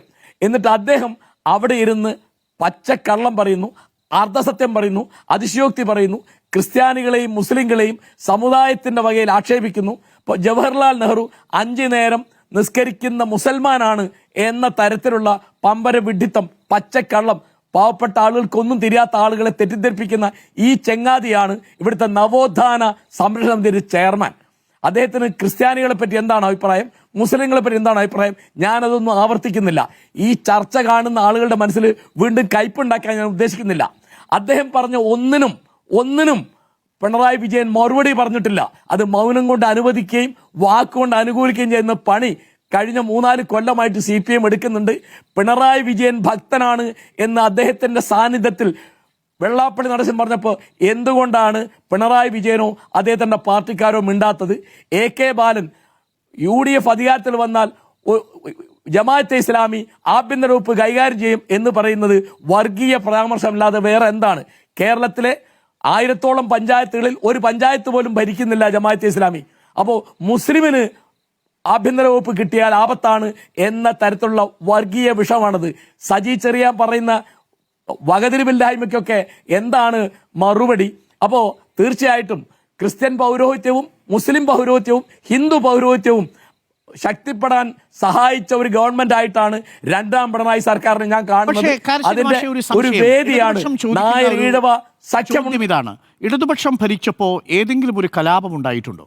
ഇപ്പോൾ ഉദാഹരണത്തിന് വഖഫിന്റെ വിഷയം വരുന്ന സമയത്ത് മുനമ്പം, ഇത് UDF-ന്റെ കാലത്താണെങ്കിൽ ഇതിങ്ങനെ തന്നെ കൈകാര്യം ചെയ്യപ്പെടുമായിരുന്നു, സംശയമാണേ. 2, ഹിജാബ് വിഷയം, അത് ഈ സർക്കാരിൻ്റെ കാലത്ത് കൈകാര്യം ചെയ്തത്. ഇങ്ങനെ ഒട്ടേറെ വിഷയങ്ങൾ. ഇപ്പോൾ കേരള സ്റ്റോറിയുമായി ബന്ധപ്പെട്ടുകൊണ്ടുള്ള പ്രദർശനം കേരളത്തിൽ തന്നെ ചില പുരോഹിത സംഘടനകൾ ഏറ്റെടുത്ത് നടത്തുന്നത്. ഈ വിഷയങ്ങളൊക്കെ കേരളത്തെ തീപിടിപ്പിക്കാൻ പാകത്തിൽ കത്തി നിന്നപ്പോൾ അവിടെ സമയോചിതമായി ഇടപെടുകയും വളരെ സമവായത്തോടു കൂടി എന്നാൽ കൃത്യമായ നിലപാടെടുത്ത് മുന്നോട്ട് പോവുകയും ചെയ്തിട്ടില്ലേ ഇടത് സർക്കാർ എന്നുള്ളതാണ്. കലാപമുണ്ടായിട്ടില്ലല്ലോ 10 വർഷം എന്ന് ഇടതുമുന്നണി ചോദിക്കുന്നത്. കലാപം ഉണ്ടായിട്ടില്ലല്ലോ എന്ന് നമ്മൾ സങ്കടപ്പെടുകയാണോ അരുൺകുമാർ വേണ്ടത്? കലാപം ഉണ്ടായിട്ടില്ലല്ലോ എന്ന് ആശ്വസിക്കുകയല്ലേ? ഇപ്പൊ മുനമ്പത്തെ കാര്യം ഞാൻ പറയാം. മുനമ്പത്തെ സ്വത്ത് വഖഫ് സ്വത്താണ് എന്ന് പറയുന്നത് എല്ലാ നിലയ്ക്കും അസംബന്ധമാണ്. അത് വഖഫ് സ്വത്താണ് എന്ന് പറയുന്ന മുക്കത്ത് ഉമർ ഫൈസിയെ ഇപ്പൊ വഖഫ് ബോർഡിലേക്ക് നോമിനേറ്റ് ചെയ്തത് ആരാണ്? ഇടതുപക്ഷമാണ്. അദ്ദേഹമാണ് വീണ്ടും അത് പറയുന്നത്. കോടതി നിലപാട് എടുത്തു കഴിഞ്ഞ തീർപ്പെടുത്തു കഴിഞ്ഞ ഒരു കാര്യത്തിൽ വീണ്ടും അത് പറയുന്ന തരത്തിൽ അദ്ദേഹത്തിന് മേൽവിലാസം ഉണ്ടാകുന്ന മട്ടിലാണ് മുക്കം ഉമർ ഫൈസി പറയുന്നത്. പിന്നെ വഖഫ് ബോർഡിന്റെ കാര്യം, വഖഫ് ബോർഡിന്റെ നിയമനങ്ങൾ PSCക്ക് വിടുന്നു എന്ന് പിണറായി സർക്കാർ നിലപാടെടുത്തപ്പോൾ അതിനെ വളരെ അനുകൂലിച്ച ഒരാളാണ് ഞാൻ. എന്തുകൊണ്ടാണ് പിണറായി വിജയൻ പിന്നോട്ട് പോയത്? കാരണം സമസ്തയിലെ സമസ്തയിലെ ഒരു വിഭാഗത്തെ പ്രീണിപ്പിക്കാൻ വേണ്ടിയാണ് പുറകോട്ട് പോയത്. അതാണ് പൗരോഹിത്യത്തെ ശക്തിപ്പെടുത്തുക എന്ന് പറയുന്നത്. ഇതുപോലെ ആൺകുട്ടികൾക്കും പെൺകുട്ടികൾക്കും ഒരേ യൂണിഫോം മതി എന്ന് പറഞ്ഞ നിലപാടെടുത്തപ്പോൾ ഇതേ സമസ്തക്കാര്, അതായത് പിണറായി ഗവൺമെന്റിനോട് താല്പര്യമുള്ള സമസ്തക്കാർ, UDF സർക്കാർ ആയിരുന്നുവെങ്കിൽ ഇതിനേക്കാൾ വ്യത്യസ്തമായൊരു നിലപാടുണ്ടാകുമായിരുന്നോ? ഇപ്പോൾ ജെൻഡർ ന്യൂട്രൽ യൂണിഫോമിന്റെ കാര്യത്തിലാണെങ്കിലും ഇനി ഈവൻ ബിഷപ്പ് ഫ്രാങ്കോയെ പിടിച്ചകത്തിട്ടതിന്റെ കേസിലാണെങ്കിലും ഈ കേസുകളിലെല്ലാം ഇടതുപക്ഷം എടുക്കുന്ന ഒരു ആർജവം UDF കാണിക്കുമായിരുന്നു എന്ന് മാഷിന് തോന്നുന്നുണ്ടോ? അതൊരു സാങ്കല്പിക ചോദ്യമാണ്. ഞാൻ അതിന് മറുപടി പറയാം. ഞാൻ ജയിക്ക് പറഞ്ഞ മാതിരി ഒരു കോൺഗ്രസ് അനുഭാവിയല്ല ഞാൻ. കാരണം അദ്ദേഹം അങ്ങനെ പറയുകയാണെങ്കിൽ സീതാറാം യെച്ചൂരിയും കോൺഗ്രസ് അനുഭാവിയാണെന്ന് അദ്ദേഹം പറയണം. കേരളത്തിന് പുറത്ത് എവിടെയും CPM-കാർ കോൺഗ്രസ് അനുഭാവികളാണ്, അവർ സഖ്യകക്ഷികളാണ്. അത് അദ്ദേഹം മറന്നിട്ട് അദ്ദേഹം ഇപ്പം എന്താ സംസാരിക്കുന്നത്? കോൺഗ്രസും BJP ഒരേ മാതിരിയാണ് സംസാരിക്കുന്നത്. ഞാൻ അങ്ങനെ വിചാരിക്കുന്നില്ല. കോൺഗ്രസും BJP-യും തുല്യമല്ല. കേരളത്തിന് കോൺഗ്രസും വേണം, CPM-ഉം വേണം എന്നാണ് എൻ്റെ അഭിപ്രായം. അവർ മാറി മാറി ഭരിക്കുന്നതിൻ്റെ മെച്ചങ്ങളാണ് നമ്മൾ അനുഭവിച്ചുകൊണ്ടിരുന്നത്. ഇനിയത് വേണം. ആ ഇടയ്ക്ക് BJP വളരാനുള്ള ഒരു അവസരം ഉണ്ടാക്കരുത്. ആ തരത്തിൽ ഈ നിങ്ങൾ അരുൺകുമാർ ആലോചിച്ച് നോക്കൂ. വെള്ളാപ്പള്ളി നടേശൻ ആരുടെ ഏജന്റാണ്? BJP-യുടെ ഏജന്റ് അല്ലേ? അദ്ദേഹം ഉണ്ടാക്കിയ പാർട്ടിയല്ലേ BDJS? അദ്ദേഹത്തിന്റെ മകനല്ലേ എന്റെ നേതാവ്? ആ പാർട്ടി BJP നേതൃത്വം കൊടുക്കുന്ന NDA ഗവൺമെന്റിന്റെ NDA മുന്നണിയുടെ ഭാഗമല്ലേ? ഇതൊക്കെ നമുക്ക് പരസ്പരം അറിയുന്ന കാര്യങ്ങളല്ലേ? ഇപ്പോ ഒരൊറ്റ വാക്ക് അരുൺകുമാർ, ഡൽഹി ചെന്ന് ശ്രീ പിണറായി വിജയൻ പ്രസംഗിച്ചതിനെ പറ്റി ജയിക്ക് വലിയ അഭിമാനം പറഞ്ഞല്ലോ. ലോക്സഭയുടെ 3ാം ഘട്ടത്തിൽ മോദിക്കെതിരായിട്ട് സംസാരിക്കേണ്ടി വരും എന്ന ഘട്ടത്തിലല്ലേ മുഖ്യമന്ത്രി കുടുംബത്തെയും കൂട്ടി സിംഗപ്പൂരിലേക്കും മലേഷ്യയിലേക്കും ഉല്ലാസയാത്ര പോയത്? ഇതൊന്നും നമ്മളാരും മറന്നിട്ടില്ല. അതായത് ആഗോള അയ്യപ്പ സംഗമ എന്തിനു വേണ്ടിയാ സംഘടിപ്പിച്ചത്? നായർ ഈഴവ ഏകീകരണം ഉണ്ടാക്കാൻ വേണ്ടിയാണ്. അതിലേക്ക് ക്ഷണിക്കപ്പെട്ട ആളാരാണ്? ഇന്ത്യയിലെ ഒരേ ഒരു സന്യാസി മുഖ്യമന്ത്രി, UP-യിലെ ആദിത്യനാഥ്. അദ്ദേഹം വരാഞ്ഞപ്പോൾ അദ്ദേഹത്തിന്റെ സന്ദേശമാണ് ഞാൻ മനസ്സിലാക്കുന്നത്. മറ്റേ മുഖ്യമന്ത്രിമാർക്ക് ക്ഷണം അയച്ചു, പക്ഷേ മെസ്സേജ് വായിച്ചത് യോഗി ആദിത്യനാഥിന്റെ മെസ്സേജ് കൂടി വായിച്ചു എന്നേ ഉള്ളൂ. ഞാൻ മനസ്സിലാക്കുന്നത് എല്ലാ മുഖ്യമന്ത്രിമാർക്കും ക്ഷണമുണ്ടായിരുന്നു മാത്രം. പക്ഷേ കാരശ്ശേരി മാഷി പറഞ്ഞ വളരെ പ്രധാന അരുൺകുമാർ, യോഗി ആദിത്യനാഥ് ഒറ്റ മിനിറ്റ്. യോഗി ആദിത്യനാഥിനെ ക്ഷണിച്ചല്ലോ. കർണാടക മുഖ്യമന്ത്രിയെ ക്ഷണിച്ച കൂട്ടത്തിൽ യോഗി ആദിത്യനാഥിനെ ക്ഷണിച്ചു എന്നുള്ളതാണ് അടിവരട്ട് മനസ്സിലാക്കേണ്ടത്. അദ്ദേഹത്തിന്റെ സന്ദേശം മാത്രം വായിച്ചായിട്ടാണ് മാധ്യമങ്ങളിൽ നിന്ന് എനിക്ക് മനസ്സിലായത്. ഒറ്റ കാര്യത്തിന് മറുപടി പറയണം. വെള്ളാപ്പള്ളി അരുൺകുമാർ, വെള്ളാപ്പള്ളി നടേശന്റെ വാക്കുകളൊക്കെ അതായത് BJP-ക്കും CPM-നും അടുക്കുള്ള പാലമായിട്ടിരിക്കുന്ന വെള്ളാപ്പള്ളി നടേശന്റെ നിലപാടുകളും വാക്കുകളൊക്കെ ജയിക്ക് ഇപ്പോ അംഗീകരിക്കുന്നുണ്ടോ? പിണറായി വിജയൻ ഭക്തനാണ് എന്ന് പറഞ്ഞാൽ എന്താണ് ജയിക്കുന്ന മറുപടി? ശരി, നമുക്കിനി ജയിക്കിലേക്ക് പോകാം. ജയിക്ക്, കാരശ്ശേരി മാഷ് ചോദിച്ച ചോദ്യത്തിൽ നിന്ന് അതിന് മറുപടി പറഞ്ഞുകൊണ്ട് തന്നെ തുടങ്ങാം. വെള്ളാപ്പള്ളി നടേശൻ ഇപ്പോഴും നവോത്ഥാന സമിതിയുടെ ചെയർമാനാണ്. വെള്ളാപ്പള്ളി നടേശൻ CPM-ഉം BJP-ക്കും ഇടയിലുള്ളൊരു പാലമായി നിൽക്കുന്നു എന്നൊരു രാഷ്ട്രീയ യാഥാർത്ഥ്യമില്ലേ? ആ വാക്കുകളോട് എങ്ങനെയാണ് താങ്കളുടെ പ്രതികരണം? അവിടെ നിന്ന് താങ്കൾക്ക് തുടങ്ങാം. 4 മിനിറ്റ് ഞാൻ ഇടപെടില്ല. തീർച്ചയായിട്ടും. കാരണം ഈ ചർച്ചയിൽ കാരശ്ശേരി മാഷിന്റെ കോൺഗ്രസ് ആഭിമുഖ്യം പ്രസിദ്ധമാണ് എന്ന് ഞാൻ പറഞ്ഞത് അദ്ദേഹം എന്നെ കാര്യമായി തെറ്റിദ്ധരിച്ചു എന്ന് തോന്നുന്നു. ഞാനത് നല്ല നിലവാരത്തിൽ തന്നെയാണ് അദ്ദേഹത്തെ സംബന്ധിച്ച് ഞാൻ പറഞ്ഞത്. അദ്ദേഹം ഏതു കാര്യങ്ങളവിലും നമ്മുടെ നാട്ടിൽ കോൺഗ്രസ് ആഭിമുഖ്യമുള്ളയാളാണ്. അദ്ദേഹം കോൺഗ്രസ് ആഭിമുഖ്യത്തോടു കൂടെ പല സംവാദങ്ങളിൽ പങ്കെടുക്കുന്നത് നമ്മുടെ എല്ലാവരുടെയും ഓർമ്മയിലുണ്ട്, പബ്ലിക് ഡൊമൈന് മുമ്പിലുണ്ട്. ഞാനതൊരു മോശം അർത്ഥത്തിലല്ല അത്തരമൊരു പരാമർശം നടത്തിയത്. ഇനി അങ്ങയുടെ കോൺഗ്രസ് ആഭിമുഖ്യം സംബന്ധിച്ചുള്ള എൻ്റെ പരാമർശം അങ്ങയെ വ്യക്തിപരമായി വേദനിപ്പിച്ചുവെങ്കിൽ ഞാനത് പിൻവലിക്കാനും ഖേദം പ്രകടിപ്പിക്കാനും തയ്യാറാണ്. പക്ഷെ ഞാൻ മനസ്സിലാക്കുന്നു അങ്ങയുടെ കോൺഗ്രസ് ആഭിമുഖ്യം, അത്രേ ഞാൻ ഉദ്ദേശിച്ചുള്ളൂ. ഇരിക്കട്ടെ എന്തായാലും. അപ്പോൾ അദ്ദേഹം അങ്ങ് തന്നെ ചോദിപ്പിച്ചതുപോലെ വെള്ളാപ്പള്ളി നടേശനോടുള്ള ഇടതുപക്ഷത്തിൻ്റെ നിലപാട് എന്താണ്? അദ്ദേഹം ഇങ്ങനെയൊക്കെ പറഞ്ഞിട്ടും ഈ സമിതിയുടെ നേതാവായിട്ട് ഇരിക്കുകയല്ലേ? ഈ കാരശ്ശേരി മാഷിന്റെ വിമർശന ബുദ്ധിയെ ഞാൻ സ്വാഗതം ചെയ്യുന്നു. പക്ഷേ സെലക്റ്റീവായ വിമർശനം ഉണ്ടാകാൻ പാടില്ല. പ്രത്യേകിച്ച് വർഗീയത സംബന്ധമായിട്ടുള്ള മതനിരപേക്ഷ രാഷ്ട്രീയത്തിന്റെ അപങ്കുരമായ മുന്നോട്ടേക്ക് പോക്കിനെ സംബന്ധിച്ചുള്ള ചർച്ചയിൽ പ്രത്യേക കള്ളികളിൽ പ്രത്യേക കാര്യങ്ങളെ മാത്രം കണ്ടുകൊണ്ടുള്ള വിമർശനം പാടില്ല. വർഗീയതയുടെ വിഷലിപ്തമായ ഫണം ഉയർന്നു വരുന്നത് എവിടെയാണോ അവിടെയൊക്കെ നമ്മൾ ശക്തമായ വിമർശനം ഉന്നയിക്കണം. അങ്ങ് സൂചിപ്പിച്ച തന്നെ ഒരു പദപ്രയോഗത്തെ ഞാൻ കടമെടുക്കുകയാണ്. ക്രിസ്ത്യാനികളോടും മുസ്ലിങ്ങളോടുമുള്ള അദ്ദേഹത്തിന്റെ നിലപാട് നമുക്കറിയാമല്ലോ എന്ന് പറഞ്ഞിട്ട് അങ്ങ് നിർത്തി. അങ്ങ് ചൂണ്ടിക്കാണിച്ച കാര്യം വളരെ പ്രധാനപ്പെട്ടതാണ്. പ്രത്യേകിച്ച് മതനിരപേക്ഷ ഇന്ത്യയിൽ ഇന്റേണൽ ത്രെറ്റ്സ് എന്നൊരു അധ്യായം എഴുതി, ദ ബഞ്ച് ഓഫ് തോട്ട്സ് എന്ന് പറഞ്ഞ പുസ്തകം എഴുതി ആഗോള വർഗീയവാദികളുടെ വേദപുസ്തകമാക്കി അതിനെ സംഭാവന ചെയ്ത ഒരാളെ എനിക്കും അങ്ങേക്കും അറിയാം. അത് ഗോൾവൽക്കറാണ്. RSS ഗുരുജി എന്ന് വിളിക്കും. അദ്ദേഹത്തിന് ഇവരോടുള്ള നിലപാട് എന്താണ്? അദ്ദേഹത്തിന് ഇവരോടുള്ള നിലപാട് ഇന്ത്യ ലക്ഷണമൊത്തൊരു അഫ്ഗാനിസ്ഥാനോ താലിബാനോ പാകിസ്ഥാനോ ആവണമെങ്കിൽ ഇവരെ കൊന്നുകളയണം, ഉന്മൂലനം ചെയ്ത് തീർക്കണം. ക്രിസ്ത്യാനികളെയും മുസ്ലിങ്ങളെയും മാത്രമല്ല കമ്മ്യൂണിസ്റ്റുകാരെയും കൊന്നു തീർക്കണമെന്ന് പുസ്തകം എഴുതിയ ആളാണ് ആര്? ഈ ഗോൾവൽക്കർ. ആ ഗോൾവൽക്കറുടെ ജന്മവാർഷികം ആഘോഷം ഉദ്ഘാടനം ചെയ്യാൻ തൊഴുകൈകളോടുകൂടെ നിലവിളക്ക് കൊളുത്തി വിനീത വിധേയനായി നിന്നത് ആരാണ്? അദ്ദേഹത്തിന്റെ രീതിയെ നമ്മൾ വിമർശിക്കണ്ടേ? അത് മതനിരപേക്ഷ ചേരിയെ ഒറ്റുകൊടുക്കുന്നതിന് തുല്യമായിരുന്നില്ലേ? അത് വർഗീയത എന്ന് കേൾക്കുമ്പോൾ 4 വോട്ടിന് വേണ്ടി മുട്ടിലിഴഞ്ഞ് ചെരുപ്പ് നക്കാൻ മടിയില്ല എന്ന് ചൂണ്ടിക്കാണിച്ചു കൊടുത്ത നിലപാടായിരുന്നില്ലേ? ആ നിലപാടിനെ കൂടെ വിമർശിക്കാൻ കാരശ്ശേരി മാഷ് തയ്യാറാകേണ്ടതില്ലേ? കേരളത്തിന്റെ പ്രതിപക്ഷ നേതാവ് ഉത്തരവാദിത്തമുള്ള ആളാണെങ്കിൽ മലപ്പുറത്ത് സ്കൂൾ അനുവദിച്ചതും മലബാറിൽ സീറ്റ് അധികം കൊടുത്തതും കേരളത്തിന്റെ സെക്യുലർ ഫാബ്രിക്കിനെ തകർക്കുമെന്ന് പ്രസംഗിച്ച VD സതീശന്റെ നിലപാട് തെറ്റ്. ഗോൾവൽക്കറുടെ ചിത്രം കാണുമ്പോൾ മുട്ടിലെറിഞ്ഞ VD സതീശന്റെ നിലപാട് തെറ്റ്.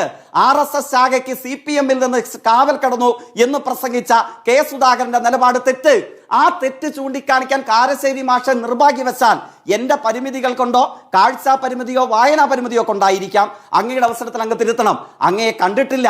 വെള്ളാപ്പള്ളി നടേശനല്ല, അതിനേക്കാൾ വലിയ ഒന്നാന്തരം വർഗീയത പ്രസംഗിച്ചെഴുതി പ്രചരിപ്പിച്ച് വർത്തമാനകാല ഇന്ത്യയെ ഇന്നത്തെ ഇന്ത്യയാക്കി നശിപ്പിച്ച നരാധമന്മാരുടെ പേരാണ് ഞാൻ പറഞ്ഞത്.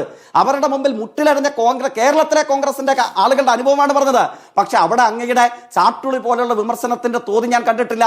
അപ്പൊ വിമർശിക്കുമ്പം വർഗീയത ചെറുതോ വലുതോ അതിനെ പ്രീണിപ്പിക്കാൻ മുട്ടിലടയാൻ നിൽക്കുന്ന ആളുകൾ ഏത് പാർട്ടിയിലും പെടട്ടെ, അവരെ ഉള്ളു തുറന്ന് വിമർശിക്കാനുള്ള അകക്കാമ്പ്, കരുത്ത്, സുതാര്യത കൂടെ ഞാൻ കോൺഗ്രസ് ആഭിമുഖ്യമുണ്ട് എന്ന് ഇപ്പോഴും കരുതുന്ന നല്ല കോൺഗ്രസ്സുകാരനായിട്ടുള്ള കാരശ്ശേരി മാഷിൽ ഞാൻ പ്രതീക്ഷിക്കുകയാണ്. ഇനി വർഗീയത പറയുന്നത് ഏതു സമുദായ സംഘടനയുടെ നേതാവട്ടെ, ഏതു കോലോത്തെ വലിയ തമ്പ്രാനാവട്ടെ, അവരുടെ മുമ്പിൽ ഒരണാ പൈസ കുറയാതെ അന്തസ്സോടുകൂടെ നിലപാട് നിവർത്തി വെച്ച് മറുപടി പറഞ്ഞിട്ടുണ്ട്. ഈ പറയുന്ന പേരുകാര് നൌഷാദ് കൊല്ലപ്പെട്ട് 10 ലക്ഷം രൂപ കോൺഗ്രസ് ഗവൺമെന്റ് നൽകിയപ്പോൾ ഈ പറയുന്ന ആളുകൾ രൂപീകരിച്ച സഖ്യത്തിന്റെ പേരെന്തായിരുന്നു? കാരശ്ശേരി മാഷ് ഓർമ്മിക്കുന്നില്ലേ? പൂർണ്ണ കുംഭം കൈമാറാൻ കർണാടകയിൽ നിന്ന് സ്വാമി വന്ന് സമത്വ സന്ദേശ ജാഥ കാസർഗോഡ് ഉദ്ഘാടനം ചെയ്തത്. ആ ജാഥയ്ക്ക് ബദലായി കേരളത്തിൽ ജാഥ നയിച്ചു കേരളത്തിലെ DYFI. മൈക്ക് വെച്ചുകെട്ടി കേരളത്തിന്റെ ഓരോ തെരുവുകളിലും അന്ന് ഉയർന്നു വന്ന നായാടി മുതൽ നമ്പൂതിരി വരെ എന്ന വിഷലിപ്ത വർഗീയ സഖ്യത്തെ തുറന്നുകാട്ടി. അന്ന് പക്ഷെ ലീഗിനെ കണ്ടിട്ടില്ല, അങ്ങ് മാഷ് സൂചിപ്പിച്ച കോൺഗ്രസിനെ കണ്ടിട്ടില്ല. ഇവരൊക്കെ ആരുടെ തണലിലായിരുന്നു? അങ്ങ് ഇപ്പൊ സൂചിപ്പിച്ച പേരുകാരന്റെ തണലിലായിരുന്നു. അപ്പോഴും ഇപ്പോഴും ഈ പേരുള്ള അദ്ദേഹം ഏത് തരത്തിൽ മതനിരപേക്ഷതയ്ക്ക് ഘടകവിരുദ്ധമായ അഭിപ്രായം പറഞ്ഞിട്ടുണ്ടോ ഞങ്ങൾ അതിനെ തുറന്നു നിർത്തിയിട്ടുണ്ട്, ഞങ്ങൾ അതിനെ തള്ളിക്കളഞ്ഞിട്ടുണ്ട്. ലീഗിനെതിരെ വിമർശനം ഉന്നയിക്കുമ്പോൾ അതിന്റെ ചെലവ് കൂടെ ഞങ്ങൾ വഹിച്ച് ലീഗിനെ കൂടെ സംരക്ഷിക്കണമെന്ന് പറഞ്ഞാൽ അത് നടക്കില്ല. പിന്നെ രണ്ട് കാര്യങ്ങൾ ആദരണീയനായ കോൺഗ്രസ് പ്രതിനിധി പറഞ്ഞു വന്നപ്പോൾ സൂചിപ്പിച്ചു, ഈ വിമർശനം ഉന്നയിച്ചതിന്റെ പേരിൽ സാംസ്കാരികനായ ഒന്നും സംഭവിക്കാതിരുന്നാൽ മതിയായിരുന്നുവല്ലോ. നല്ല പ്രയോഗമാണ് കോൺഗ്രസ് നേതാവേ. VKN അധികാരം കത്തിച്ചു കളഞ്ഞ കോൺഗ്രസ് തരാതമന്മാർ ആരായിരുന്നു? അരുന്ധതി റോയുടെ വിശ്വപ്രസിദ്ധിയാർജിച്ച ദ ഗ്രേറ്റർ കോമൺ ഗുഡ് കത്തിച്ചു കളഞ്ഞ കോൺഗ്രസ് തരാതമന്മാർ ആരായിരുന്നു? EMSന്റെ സ്വാതന്ത്ര്യ സമരം കത്തിച്ചു കളഞ്ഞ കോൺഗ്രസ് തരാതമന്മാർ ആരായിരുന്നു? VKN അധികാരവും അരുന്ധതി റോയുടെ ദ ഗ്രേറ്റർ കോമൺ ഗുഡും അതോടൊപ്പം EMSന്റെ സ്വാതന്ത്ര്യ സമരവും കത്തിച്ചു കളഞ്ഞത് കോൺഗ്രസ് ആണെന്ന് കോൺഗ്രസ് പ്രതിനിധി സമ്മതിച്ചില്ലെങ്കിൽ പോലും കാരശ്ശേരി മാഷ്ക്കറിയാം. ആ അനുഭവം ഇടതുപക്ഷത്തിൽ നിന്ന് ഉണ്ടാകില്ല എന്നതുള്ളതിന്റെ ഈടുറപ്പാണ് സച്ചിദാനന്ദൻ മാഷ് തന്നെ കൊട്ട് ചെയ്ത എന്നെ നിഷേധിക്കാനുള്ള സ്വാതന്ത്ര്യം നൽകുന്നിടത്താണ് എനിക്ക് എന്റെ ദൈവത്തെ അത്രമേൽ ഇഷ്ടമെന്ന അദ്ദേഹത്തിന്റെ വാചകം ഉപയോഗിച്ച് അദ്ദേഹത്തോടുള്ള വിയോജിപ്പ് പറഞ്ഞത് ആ ഘട്ടത്തിലാണ്. കോൺഗ്രസിന്റെ വഴിയല്ല ഞങ്ങളുടെ വഴി. പിന്നെ വർഗീയതയെ ചെറുത്തു തോൽപ്പിക്കുന്നതിൽ ഞാൻ മാഷോട് എത്ര തവണ ആവർത്തിച്ചു എനിക്ക് അതേ സമയം തന്നെ ജിൻഡോ ജോണിനും കൊടുക്കണം. കാരശ്ശേരി മാഷുമുണ്ട്. ഈ ചർച്ച നല്ല നിലയിൽ പുരോഗമിക്കുന്നത് കൊണ്ട് അല്പസമയം നിങ്ങളുടെ അനുവാദത്തോടു കൂടി ഞാൻ നീട്ടുകയാണ്. 5 മിനിറ്റ് സമയം ഇപ്പോൾ താങ്കൾ എടുത്തു. എനിക്ക് താങ്കളോട് ഒരു കൗണ്ടർ ചോദ്യമുണ്ട്. അത് ഞാൻ ജയിക്കിൻ്റെ മറുപടി കൂടി വന്നതിന് ശേഷം ഞാൻ ജയിക്കിലേക്കും ജിൻഡോയുടെ മറുപടി വന്നതിന് ശേഷം ജയിക്കിലേക്കും കാരശ്ശേരി മാഷിലേക്കും വരാം. ജയിക്ക് 5 മിനിറ്റ് സമയം താങ്കൾക്ക് വേണമെങ്കിൽ 5 മിനിറ്റ്, അതിനുള്ളിൽ വഴങ്ങണമെങ്കിൽ നമുക്ക് കൂടുതൽ ചോദ്യം പറഞ്ഞു പോവുകയും ചെയ്യാം. ജിൻഡോ മറുപടി പറയുമ്പോൾ ഒരു കാര്യം കൂടി ചേർത്ത് പറയണം. കാര്യം ഇന്നിപ്പോൾ ഗോവിന്ദൻ മാഷ് പറഞ്ഞത് തുടർഭരണം കിട്ടിയാൽ പാവപ്പെട്ടവരെന്ന വാക്ക് നിഘണ്ടുവിൽ ഉണ്ടാവില്ല എന്നാണ് ഗോവിന്ദൻ മാഷ് പറഞ്ഞത്. ആ തുടർഭരണത്തെ ഇടതുപക്ഷം എതിർക്കുമ്പോൾ ഞങ്ങളെ നന്നാക്കാൻ വേണ്ടിയല്ലേ, ഞങ്ങൾ നന്നാകാമെന്ന് ആഗ്രഹിക്കുമ്പോൾ പിന്നെ നിങ്ങൾക്ക് എന്താണ് പ്രശ്നം? ഞങ്ങളെ നന്നാകണം എന്ന് കരുതി ഒരാൾ പറയുമ്പോൾ കേൾക്കാൻ ഞങ്ങൾക്ക് ഇഷ്ടമാണ്, നന്നാകാൻ ഞങ്ങൾ തീരുമാനിച്ചിരിക്കുന്നു എന്നാണ് ഗോവിന്ദൻ മാഷ് പറഞ്ഞത്. അപ്പോൾ ഇന്ന് ആവർത്തിച്ചവർ പറയുന്നത് തിരഞ്ഞെടുപ്പിലെ കാര്യമാക്കി ചുരുക്കേണ്ടതില്ല, വിശാലമായ അർത്ഥത്തിൽ പറഞ്ഞതായിട്ട് കണ്ടാൽ മതി എന്നാണ് താങ്കളുടെ പ്രതികരണം. ശ്രീ അരുൺകുമാർ, ഞാൻ ജയ്ക്ക് പറയുമ്പോൾ ഞാൻ ഇങ്ങനെ ശ്രദ്ധിക്കുകയായിരുന്നു. ചില പുസ്തകങ്ങൾക്കെതിരെ പ്രതിഷേധം ഉണ്ടായിട്ടുണ്ട്. അതിൽ ശരിയും തെറ്റും ഒക്കെ ഉണ്ട്. അത് ആ കാലത്ത് അത്തരത്തിലുള്ള പുസ്തകങ്ങളുമായി ബന്ധപ്പെട്ട വിവാദങ്ങളാണ്. ഞാൻ ഒരു കാര്യം ചോദിക്കട്ടെ, ആ വിവാദങ്ങളിൽ എടുത്ത എല്ലാ നിലപാടും ശരിയായിരുന്നു എന്ന് ഞാൻ പറയുന്നില്ല. പക്ഷേ ഒരു കാര്യം ചോദിക്കട്ടെ, നിങ്ങൾ എതിർത്തതിൻ്റെ പേരിൽ സക്രിയയ്ക്ക് തല്ല് കിട്ടിയിട്ടുണ്ട് DYFIക്കാരുടെ കയ്യിൽ നിന്ന്. സുകുമാരനെ നിങ്ങൾ പരുവാക്കിയിട്ടുണ്ട്. നിങ്ങളുടെ പക്ഷം ചേർന്ന് എഴുതിക്കൊണ്ടിരുന്ന ഒരു എഴുത്തുകാരനാണ്. ആ പരുവൊന്നും ആകുന്നില്ലല്ലോ. അപ്പോൾ ഇതൊന്നും ഞാൻ പറഞ്ഞില്ലേ അപ്പുറത്തില്ലേ ഇപ്പുറത്തില്ലേ എന്ന് ചോദിക്കുന്നതല്ല. ഞാൻ തിരിച്ചൊരു ചോദ്യം ചോദിക്കട്ടെ. സച്ചിദാനന്ദൻ മാഷും സാറ ജോസഫും MN കാരശ്ശേരിയും ഒക്കെ ചോദിക്കുന്ന ചോദ്യം കഴിഞ്ഞ കുറേ കാലങ്ങളായി കേരളത്തിലെ സാധാരണക്കാർ ചോദിക്കുന്നു, നിങ്ങളോട് ചോദിക്കുന്നു. നിങ്ങൾക്ക് ഉത്തരമുണ്ടോ? നിങ്ങൾക്ക് ഉത്തരമില്ല. നിങ്ങൾ ഈ പറയുന്ന ഈ വലിയ വർത്തമാനമൊക്കെ നിങ്ങളുടെ സഖാക്കന്മാർക്ക് മനസ്സിലാകുന്നുണ്ടെങ്കിൽ 60 വർഷമായിട്ട് UDF ജയിക്കാത്ത CPMന്റെ കോട്ടയിൽ പോലും ഈ പഞ്ചായത്ത് തെരഞ്ഞെടുപ്പിൽ എങ്ങനെയാണ് കോൺഗ്രസിൻ്റെ UDFന്റെ സ്ഥാനാർത്ഥികൾ ജയിക്കുന്നത്? അതിന് നിങ്ങൾക്ക് ഉത്തരമുണ്ടോ? നിങ്ങൾക്ക് ഉത്തരമില്ലെങ്കിൽ നിങ്ങൾ മനസ്സിലാക്കണം, നിങ്ങളുടെ സ്വന്തം സഖാക്കന്മാർക്ക് പോലും നിങ്ങൾ ഈ സർക്കാരിന് നേതൃത്വം കൊടുക്കുന്നതുകൊണ്ട് ഒരു ഗുണവുമില്ല എന്ന് മനസ്സിലാക്കണം. നിങ്ങൾ പറയുന്ന എല്ലാ കാര്യങ്ങളും നിങ്ങളുടെ പറഞ്ഞു വാ കഴിക്കാമെന്നല്ലാതെ സാധാരണക്കാരുടെ ജീവിതാനുഭവങ്ങളുണ്ടല്ലോ, ആ അനുഭവങ്ങളെ നിങ്ങൾക്ക് എങ്ങനെയാണ് വെല്ലുവിളിക്കാൻ പറ്റുക? എം പി ഗോവിന്ദൻ മാഷ് പറയുന്നത് എന്താ, തിരുത്താൻ വേണ്ടി പറയുന്നതല്ലേ, ഞങ്ങളെ നന്നാക്കാൻ വേണ്ടിയിട്ടല്ലേ എന്ന്. ആ പറഞ്ഞു കഴിഞ്ഞിട്ടുള്ള ചിരിയില്ലേ, അത് ആ തിരുത്തലിനുള്ള ആ വർത്തമാനം പോസിറ്റീവായിട്ട് സ്വീകരിച്ചതായിട്ടല്ല എനിക്ക് മനസ്സിലാക്കുന്നത്. ആ പറഞ്ഞ മനുഷ്യരെ കളിയാക്കുന്നതായിട്ടാണ് എനിക്ക് തോന്നുന്നത്. കഴിഞ്ഞ ലോക്സഭാ തെരഞ്ഞെടുപ്പ് ഇവർ തോറ്റപ്പോൾ MV ഗോവിന്ദൻ്റെ സ്റ്റേറ്റ്മെൻ്റ് ഉണ്ട്. എന്താണെന്നറിയോ? തിരുത്തൽ വരുത്തുമെന്ന്. എന്താ തിരുത്തൽ വരുത്തുന്നത്? കാപ്പ കേസ് പ്രതിയെ കേരളത്തിലെ ആരോഗ്യ വകുപ്പ് മന്ത്രി, വനിതാ ശിശുക്ഷേമ വകുപ്പ് മന്ത്രി മാലയിട്ട് സ്വീകരിച്ച് മുദ്രാവാക്യം വിളിക്കുന്നതിന് ഒരു തിരുത്തൽ നടപടി. ഇപ്പോൾ ദേ അതുപോലെ തന്നെ മറ്റൊരു കാപ്പ കേസ് പ്രതിയുടെ നേതൃത്വത്തിൽ പട്ടാപ്പകൽ കഴുത്തിൽ കത്തിവെച്ച് ബലാത്സംഗം ചെയ്യുന്ന കാര്യം പുറത്തു വരുന്നു. ഇത് ഒറ്റപ്പെട്ട കാര്യമില്ല, ഇങ്ങനെ പലതും. ഞാൻ ചോദിക്കട്ടെ ജയിക്ക, പേരൂർക്കടയിലെ പോലീസ് സ്റ്റേഷൻ്റെ മരബെഞ്ചിൽ 21 മണിക്കൂർ ഇരുന്ന ആ പാവപ്പെട്ട സ്ത്രീ, ബിന്ദു, അവർ എന്തുകൊണ്ടാണ് പോയി കക്കൂസിലെ വെള്ളം എടുത്ത് കുടിക്കടി എന്നുള്ള ആക്രോശം ചെയ്യാത്ത കുറ്റത്തിൻ്റെ പേരിൽ മാലമോഷണത്തിൽ ആരോപിക്കപ്പെട്ട് ആ സ്റ്റേഷനിൽ പോയിരിക്കേണ്ടി വന്നത്? അവർക്ക് വേണ്ടി വാദിക്കാനും വിളിച്ചു പറയാനും ഒന്നേ പൗരപ്രമുഖന്മാരുണ്ടായില്ല. നിങ്ങളൊരു കാര്യം മനസ്സിലാക്കണം, സാധാരണക്കാരായിട്ടുള്ള മനുഷ്യർക്ക് ഈ സർക്കാരിൻ്റെ കാലത്ത് അനുഭവവേദ്യമായിട്ടുള്ള വികസനം എന്താണ്? നമ്മൾ വികസനം എന്ന് പറഞ്ഞാൽ വൻകിട കെട്ടിടങ്ങളും വിമാനത്താവളങ്ങളും മാത്രമല്ലെന്നേ, അങ്ങനെയും നടന്നിട്ടുണ്ട്. ഉമ്മൻചാണ്ടി സർക്കാരിൻ്റെ കാലത്ത് വിഴിഞ്ഞം പദ്ധതിക്ക് വേണ്ടിയിട്ടുള്ള പ്രവർത്തനങ്ങൾ തുടങ്ങി, മെട്രോ റെയിലിൻ്റെ ആദ്യ റീച്ച് പണിതു, കണ്ണൂർ എയർപോർട്ട് തുടങ്ങി, അങ്ങനെയൊക്കെ നമ്മൾ പറയും, കോൺഗ്രസ് പറയും. അതോടൊപ്പം തന്നെ സാധാരണ മനുഷ്യരെ ചേർത്ത് പിടിക്കാനുള്ള ഒരു ഹൃദയ വിശാലത എന്ന് പറഞ്ഞൊരു കാര്യമുണ്ട്. ജനനേതാക്കന്മാർ അധികാരത്തിലെത്തുമ്പോൾ നഷ്ടപ്പെടാൻ പാടില്ലാത്ത ഏറ്റവും ബേസിക് ആയിട്ടുള്ള മൂല്യമാണത്. അത് പിണറായി വിജയൻ സർക്കാരിൻ്റെ കാലത്ത് നഷ്ടപ്പെട്ടു പോയി.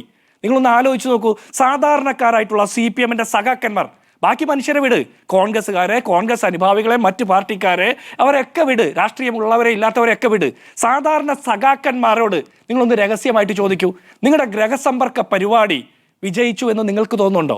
മാധ്യമങ്ങളിലൂടെ കിട്ടിയ റിപ്പോർട്ടാണ്, ഞാൻ നിങ്ങളുടെ പാർട്ടിയുടെ സംസ്ഥാന കമ്മിറ്റി അംഗമൊന്നുമല്ല, കിട്ടിയ റിപ്പോർട്ടുകൾ പ്രകാരം ഞങ്ങൾ മനസ്സിലാക്കുന്നത് അത് പരാജയപ്പെട്ടു എന്നാണ് പാർട്ടിയുടെ വിലയിരുത്തൽ. ഞാൻ ചോദിക്കട്ടെ, നിങ്ങൾ പറയുന്നത് നിങ്ങളുടെ സഖാക്കന്മാർക്ക്, നിങ്ങളുടെ സഹയാത്രികർക്ക് മനസ്സിലാകുന്നില്ല, അപ്പോൾ പിന്നെ മറ്റുള്ളവർ നിർബന്ധമായിട്ട് മനസ്സിലാക്കണം, വിശ്വസിക്കണം എന്ന് പറഞ്ഞിട്ട് എന്താ കാര്യമുള്ളൂ? നമ്മൾ ഈ ഗിരിപ്രഭാഷണവും കഥാപ്രസംഗവും ഒന്നുമില്ല. സാധാരണ മനുഷ്യരുടെ ജീവിതത്തിൽ ഉണ്ടായ മാറ്റങ്ങൾ, ആശുപത്രി ഇടിഞ്ഞു വീണ് ഒരു വീട്ടമ്മ മരിച്ചു കിടക്കുമ്പോഴും അതിൻ്റെ മുന്നിൽ വന്ന ആ ഇടിഞ്ഞു വീണ കെട്ടിടത്തിൻ്റെ മുന്നിൽ നിന്ന് കേരളത്തിലെ ആരോഗ്യരംഗം 1-ാം സ്ഥാനത്താണെന്ന് വിളിച്ചു പറയുമ്പോൾ മനുഷ്യർക്ക് വിശ്വസിക്കാൻ തോന്നില്ലെന്നേ. തെരുവുനായ കടിച്ച കുട്ടികൾ ആശുപത്രി പോയി വാക്സിൻ എടുത്തതിന് ശേഷം പേയിളകി മരിക്കുമ്പോൾ പൊട്ടിക്കരയുന്ന മാതാപിതാക്കളുടെ മുമ്പിൽ നിന്ന് ആരോഗ്യരംഗം 1-ാം സ്ഥാനത്താണെന്ന് പറഞ്ഞാൽ മനുഷ്യർ വിശ്വസിക്കില്ലെന്നേ. അതാണ് പ്രശ്നം. അവർക്ക് വിശ്വസനീയമായ രീതിയിൽ നിങ്ങൾ എന്തെങ്കിലുമൊക്കെ പറയും, എന്തെങ്കിലുമൊക്കെ ചെയ്യ്. നമ്മൾ വാദിക്കുന്നതും മത്സരിക്കുന്നതും നമുക്ക് അധികാരം ഉറപ്പിക്കാൻ വേണ്ടി മാത്രമല്ലല്ലോ. നമ്മൾ കോൺഗ്രസ് ആയാലും BJP CPM ആയാലും അധികാരത്തിൽ വരുന്നത് സാധാരണക്കാരുടെ ഓരം പറ്റി നിന്ന് അവരെ മനസ്സിലാക്കാനല്ലേ. അവിടെ നിങ്ങൾക്ക് പാളിച്ച പറ്റി. ഉമ്മൻചാണ്ടിയിൽ നിന്ന് പിണറായി വിജയനിലേക്കുള്ള ദൂരമാണ് കേരളം ഇന്ന് അനുഭവിക്കുന്ന സകല ദുരന്തങ്ങളുടെയും ആഴമെന്ന് മനസ്സിലാക്കണം. തിരുനെറ്റിയിലും നെഞ്ചിലും കല്ലെറിഞ്ഞുകൊണ്ട് ആ മനുഷ്യനെ അധികാരത്തിൽ നിന്ന് പുറത്തിറക്കിയിട്ട് 10 വർഷക്കാലം നിങ്ങൾ ഭരിക്കുമ്പോൾ സാധാരണക്കാരായിട്ടുള്ള എത്ര മനുഷ്യരെ ചേർത്ത് നിർത്താൻ പിണറായി വിജയൻ സർക്കാരിന്റെ കാലത്ത് പറ്റി എന്ന് ചോദിച്ചാൽ ഇല്ല എന്നാണ് ഉത്തരം. ശരി, 2 മിനിറ്റ് ജയ്ക്ക്. നേരത്തെ ജയ്ക്ക് പറഞ്ഞു വന്നത് കാര്യത്തിൽ എൻ്റെ ചോദ്യത്തിന് ഇപ്പോഴും ഉത്തരം കിട്ടിയില്ല. കാരശ്ശേരി മാഷ് ചോദിച്ചതാണ്, വെള്ളാപ്പള്ളി നടേശൻ ഇപ്പോഴും നവോത്ഥാന സമിതിയുടെ ചെയർമാൻ സ്ഥാനത്ത് തന്നെയല്ലേ?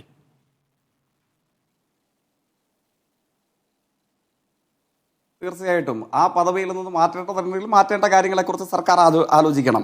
അത് കാര്യത്തിൽ വ്യത്യസ്ത അഭിപ്രായമില്ല. ഞാൻ പറയുന്നു, ഇപ്പോൾ കോൺഗ്രസിന്റെ പ്രതിനിധി ഞാൻ ആവർത്തിച്ച് രാഷ്ട്രീയമായ കാര്യങ്ങൾ ചോദിച്ചു. ആ രാഷ്ട്രീയമായ കാര്യങ്ങളെ സംബന്ധിച്ച് ഒന്നും അദ്ദേഹം പറഞ്ഞില്ല. ഞാൻ അങ്ങയുടെ PCR ടീമിന് അയച്ചു കൊടുത്തൊരു വാർത്താശകലമുണ്ട്, അത് സൗകര്യം കിട്ടുമ്പോൾ കോൺഗ്രസ് പ്രതിനിധിക്ക് ഒന്ന് അയച്ചു കൊടുക്കണം. കാരണം എന്താണ്, അദ്ദേഹം ശൈലജ ടീച്ചർ മുതൽ ഗോവിന്ദൻ മാഷ് മുതൽ പലരെയും അപമാനിക്കാൻ പരിഹാസരൂപേണ പല കാര്യങ്ങളും പറഞ്ഞു. തൊഴിലുറപ്പ് പദ്ധതി കോൺഗ്രസിന്റെ പ്രകടന പത്രികയിൽ ഉണ്ടായിരുന്നു അത്രേ, അതിൽ ഇടതുപക്ഷത്തിന് യാതൊരു പങ്കുമില്ല എന്നാണ് അദ്ദേഹത്തിന്റെ ആദ്യ അവസരത്തിൽ പറഞ്ഞത്. ഞങ്ങളുടെ ദിനപത്രമല്ലാത്ത എക്കണോമിക് ടൈംസ് 2005 പ്രക്ഷേപണം ചെയ്ത വാർത്ത, ആ വാർത്ത ശകലം അങ്ങയുടെ PCR ടീമിന് അയച്ചു തന്നിട്ടുണ്ട്. എന്താണ് വാർത്തയുടെ തലവാചകം? Government agrees to left demand on job scheme എന്നുള്ളതാണ്. 33% സ്ത്രീകൾക്ക് നിർബന്ധമായും തൊഴിൽ കൊടുക്കണമെന്നും അതിൽ സംസ്ഥാനങ്ങളുടെ വിഹിതം 8.5% താഴ്ത്തണമെന്നും കേന്ദ്ര ഗവൺമെന്റ് അതിന്റെ പണം സാമ്പത്തിക വർഷത്തിന്റെ ആദ്യ മാസം തന്നെ കൈമാറണമെന്നും ഇതൊക്കെയുള്ള ഒരു പരിപാടി സീതാറാം യെച്ചൂരി എഴുതി തയ്യാറാക്കി ഒരു നാരങ്ങാവെള്ളം വാങ്ങിക്കാതെ 64 MPമാരെ RSSന് പുറത്തു നിർത്താൻ വേണ്ടിയിട്ട് കോൺഗ്രസിന് വേണ്ടി പിന്തുണ കൊടുത്തു. ആ തയ്യാറാക്കിയ സാധനത്തിന്റെ പേരാണ് മുതിർന്ന കോൺഗ്രസ് നേതാക്കന്മാരോട് അങ്ങ് ചോദിച്ചാൽ മതി, കോമൺ മിനിമം പ്രോഗ്രാം അഥവാ CMP. ആ കോമൺ മിനിമം പ്രോഗ്രാമിലെ ഇനങ്ങളായിരുന്നു റൈറ്റ് ടു ഇൻഫർമേഷൻ, വനാവകാശ നിയമം. ആ കോമൺ മിനിമം പ്രോഗ്രാമിലെ ഏറ്റവും പ്രധാനപ്പെട്ട ഇനമായിരുന്നു ഈ പറയുന്ന ജോബ് ഗ്യാരണ്ടി. ആ സർക്കാരിന്റെ പിന്തുണ പിൻവലിച്ചു. തീർച്ചയായിട്ടും. അതായത് ഇപ്പോൾ നമ്മുടെ നരേന്ദ്രമോദി ട്രംപിന് കീഴ്പ്പെടുന്നത് പോലെ അതിന്റെ ആദ്യ അനുഭവം ആ ഗവൺമെന്റിൽ നിന്നും ഉണ്ടായി. ഇന്ത്യയുടെ പരമാധികാരത്തെ, ഇന്ത്യയുടെ സ്വാതന്ത്ര്യത്തെ ഈ ലോക സാമ്രാജ്യത്വത്തിന് മുമ്പിൽ ഇപ്പൊ മോഡി അടിയറവ് വെക്കുന്നതിന് സമാനമായി അതിനോട് അനുരൂപമായി അടിയറ വെക്കാൻ തുടങ്ങിയപ്പോൾ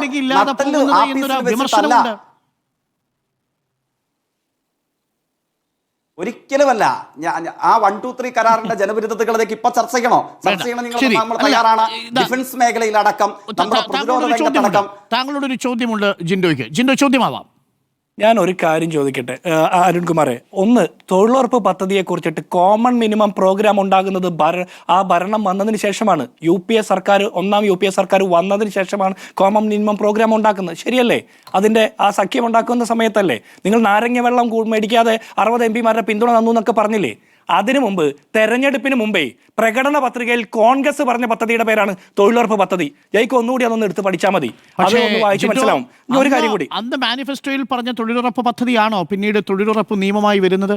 അതിൽ ഇടത് സർക്കാരിന്റെ ഏകദേശം ക്ഷമിക്കണം ഇടതു പാർട്ടികളുടെ ഏകദേശം 13ഓളം പ്രധാനപ്പെട്ട ഭേദഗതികളുണ്ടെന്നാണ് ഞാൻ മനസ്സിലാക്കുന്നത്. എണ്ണത്തിൽ ചെറിയ വ്യത്യാസം ഉണ്ടാവാം. അതിൽ ഏറ്റവും നിർണായകമായത് സ്ത്രീകളുടെ പങ്കാളിത്തം, സംസ്ഥാനത്തിന്റെ വിഹിതത്തിലുള്ള കുറവ്. നിങ്ങൾ അവസാന നിമിഷം വരെയും ബില്ല് പാസ്സാക്കുന്നതുവരെയും സർക്കാർ ഇടതിന്റെ നിർദ്ദേശങ്ങൾ അംഗീകരിച്ചിരുന്നില്ല. തലേ ദിവസത്തെ ചർച്ചയിലാണത് സാധ്യമാവുന്നത്. ഇടതിന്റെ ശക്തമായ നിലപാട് തൊഴിലുറപ്പ് പദ്ധതിയിലുണ്ട്, അത് നിഷേധിക്കരുത്. പക്ഷേ മാനിഫെസ്റ്റോയിലുണ്ട് എന്നുള്ളത് വസ്തുതയാണ്. പക്ഷേ ആ നിയമമായി വന്നതിന് പിന്നിൽ ഇടതിന്റെ പിന്തുണയുണ്ട്. അല്ല, അരുൺ പറഞ്ഞതിന് ഞാൻ ഖണ്ഡിച്ചില്ലല്ലോ. ഞാൻ പറഞ്ഞു പൂർത്തിയാക്കട്ടെ. ആ പദ്ധതി വിഭാവനം ചെയ്തത് കോൺഗ്രസ് പാർട്ടിയാണ്. കോൺഗ്രസിന്റെ പ്രകടന പത്രികയിൽ ഉണ്ടായിരുന്നു. CPM-ന്റെ അന്നത്തെ പ്രകടന പത്രികയിൽ ഇത് ഉണ്ടായിരുന്നോ? ഇല്ല. ഞങ്ങൾ വിഭാവനം ചെയ്ത പദ്ധതിയിൽ അവർ ഭേദഗതികൾ നിർദ്ദേശിച്ചു. ആ നിർദ്ദേശിച്ച ഭേദഗതികളിൽ ഉൾക്കൊള്ളാൻ പറ്റുന്നത് ഞങ്ങൾ ഉൾക്കൊള്ളുക എന്നുള്ളതാണ് കോൺഗ്രസിന്റെ പോളിസി. അതുകൊണ്ട് ഉൾക്കൊണ്ടു, അത് നന്നായി നടത്തി. അതിനെന്തെങ്കിലും അഭിപ്രായ വ്യത്യാസം ഉണ്ടോ? അതിന്റെ പേരിൽ അത് CPM-ന്റെ ആണ് എന്ന് അവകാശപ്പെട്ടാൽ അത് സമ്മതിച്ചു തരാൻ പറ്റില്ല. ഇനി ഒരു കാര്യം, ആണവ കരാറിൽ ഒപ്പിട്ടതിന്റെ പേരിൽ ആണ് കോൺഗ്രസിനുള്ള പിന്തുണ പിൻവലിച്ചതെന്ന് പറഞ്ഞല്ലോ. ഇവർ അതിനു മുമ്പ് ജയിക്ക് പറഞ്ഞത് 66 MP-മാരെ നാരങ്ങ വെള്ളം മേടിക്കാതെ പിന്തുണച്ചത് RSS-നെ പുറത്ത് നിർത്താനെന്ന്. അപ്പോൾ ഇവർ പിന്തുണ പിൻവലിച്ചപ്പോൾ RSS-നെ അകത്ത് കയറ്റാൻ വേണ്ടിയാണോ പിന്തുണ പിൻവലിച്ചത്? ഇന്ന് നിങ്ങൾക്ക് പിന്തുണ പിൻവലിക്കാൻ പോലും പറ്റാത്തത്ര ഗതികേടിലേക്ക് നിങ്ങൾ പോയതേ അന്ന് നിങ്ങൾ ആ പണി ചെയ്തത് കൊണ്ടാണ്. അന്ന് നിങ്ങൾ അതുപോലെ UPA സർക്കാരിനെതിരെ ഒറ്റ കാര്യം കൂടി വെള്ളാപ്പള്ളി നടേശൻ നവോത്ഥാന സമിതിയുടെ സംസ്ഥാന സർക്കാരിന്റെ ഒരു പരിപാടിയുടെ ചെയർമാൻ സ്ഥാനത്തായിരിക്കുന്നത്. ആ വെള്ളാപ്പള്ളി നടേശൻ എല്ലാ വിഭാഗങ്ങളെ ഉൾക്കൊണ്ടുകൊണ്ടുള്ള നവോത്ഥാനമാണോ നടത്തിക്കൊണ്ടിരിക്കുന്നത്? അല്ല എന്ന് തന്നെയല്ലേ? എന്നിട്ട് ഇവർ മാറ്റുന്നുണ്ടോ? മാറ്റാൻ പറ്റിയ സാഹചര്യമാണോ എന്നാണ് പരിശോധിക്കുന്നത്. നിങ്ങൾ മാറ്റണ്ട. ഇനി ഒരു കാര്യം കൂടി ഈ ആണവ കരാറിന്റെ കാര്യം പറഞ്ഞില്ലേ, ഇവിടെ പിണറായി വിജയൻ ഒപ്പിട്ട ലാവ്ലിൻ കരാറിനെ തുടർന്നല്ല ലോഡ് ഷെഡിംഗ് ഇല്ലാതെ പോകുന്നതും ആവശ്യത്തിന് ഊർജ്ജം കിട്ടുന്നതും കറണ്ട് കിട്ടുന്നതും ഒക്കെ അന്ന് നിങ്ങൾ എതിർത്ത ആണവ കരാറിൽ ഒപ്പിട്ടത് കൊണ്ടാണ് എന്നുള്ള ബോധ്യം കേരളത്തിലെ ഈ രാജ്യത്തെ മനുഷ്യർക്കുണ്ട്. നിങ്ങൾ എതിർത്തോ? നിങ്ങൾ എല്ലാ കാലത്തും ഇതുപോലെ 10-15 കൊല്ലം കഴിഞ്ഞാൽ നിങ്ങൾ അംഗീകരിക്കുള്ളൂ. ഓക്കെ, ശരി. മറുപടി. ഇന്ത്യയിൽ കോൺഗ്രസ് ഭരിക്കുന്ന സംസ്ഥാനമടക്കം ഇപ്പോൾ ഏതാണ്ട് 9 സംസ്ഥാനങ്ങളിൽ ഔദ്യോഗികമായി പവർ കട്ടുണ്ട് എന്നുള്ളതാണ് ദേശീയ വാർത്തകൾ പ്രകാരം നമുക്ക് മനസ്സിലാക്കാൻ കഴിയുന്നത്. ഇനി ആ വാർത്ത നുണയാണെന്നറിയില്ല. അപ്പോൾ കേരളത്തിന് മാത്രം 9 സംസ്ഥാനങ്ങൾ ഇരുട്ടിനിരത്തുകയും കേരളം ഉൾക്കൊള്ളുന്ന ബാക്കി സംസ്ഥാനങ്ങളിലേക്ക് കറണ്ട് എത്തിക്കാനുമുള്ള പദ്ധതിയായിരുന്നു 1, 2, 3 കരാർ അല്ലെങ്കിൽ ആണവ കരാർ എന്നുണ്ടെങ്കിൽ അംഗീകരിക്കാം, ഇരിക്കട്ടെ. ഇന്ത്യ ഇരുട്ടിലാകുമ്പോൾ കേരളം വെളിച്ചത്തിലായത് എങ്ങനെയാണ്? നിങ്ങൾ പറഞ്ഞ പേരുകാരൻ ഏറ്റവും ഒടുവിലത്തെ കോൺഗ്രസ് മുഖ്യമന്ത്രി കോട്ടയം ജില്ലയിലെ റബ്ബർ തോട്ടം പോകുമെന്ന് പറഞ്ഞ് റദ്ദാക്കി വെച്ച പദ്ധതി ഉണ്ടായിരുന്നു. മര്യാദയാണ് നമ്മുടെ ചർച്ച ഇത്രയും നേരം എങ്ങനെയാണ് മുന്നോട്ട് പോയത്?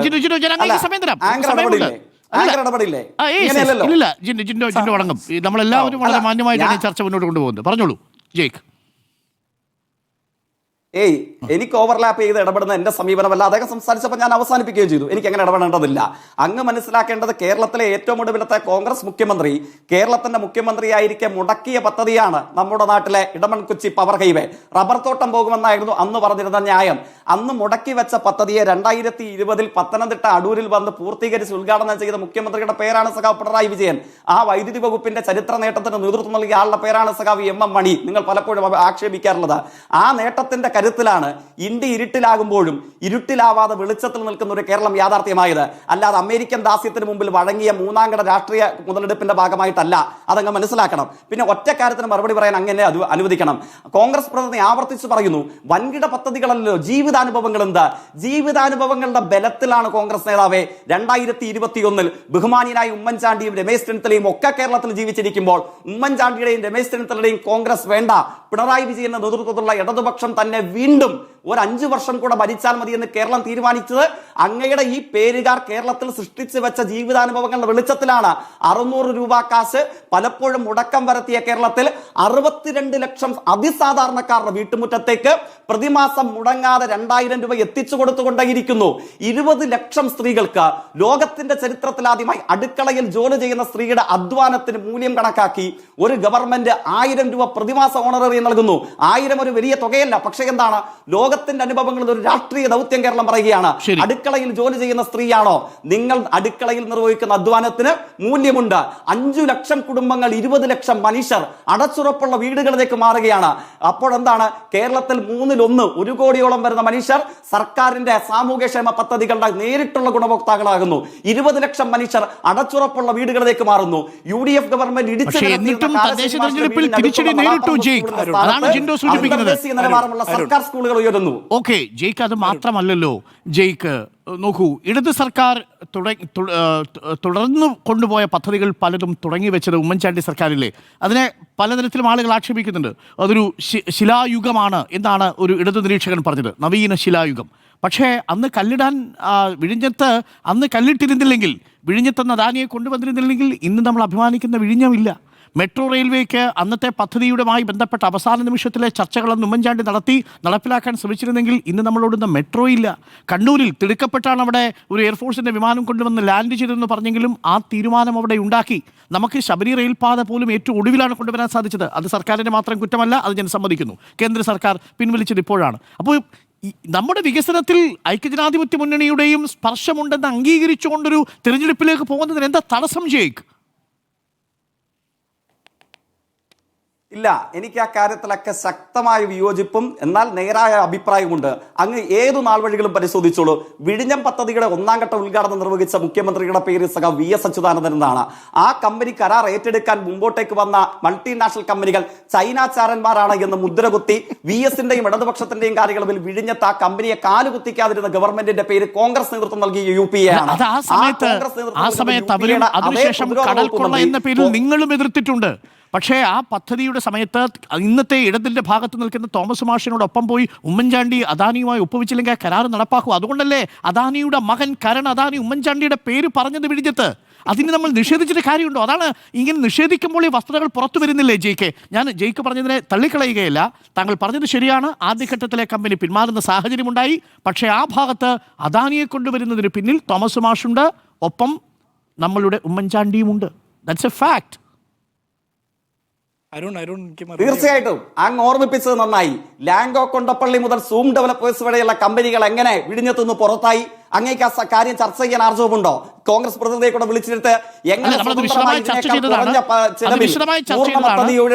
ഞാൻ ആ ചർച്ചയിലേക്ക് പോകുന്നില്ല. പക്ഷേ നോക്കൂ, അതിൽ ഉമ്മൻചാണ്ടിയുടെ സാന്നിധ്യമോ സംഭാവനയോ ഇല്ല എന്ന് പറയുന്നത് വസ്തുതയ്ക്ക് നിരക്കാത്തതാണ്. അതേ ഞാൻ സൂചിപ്പിച്ചുള്ളൂ.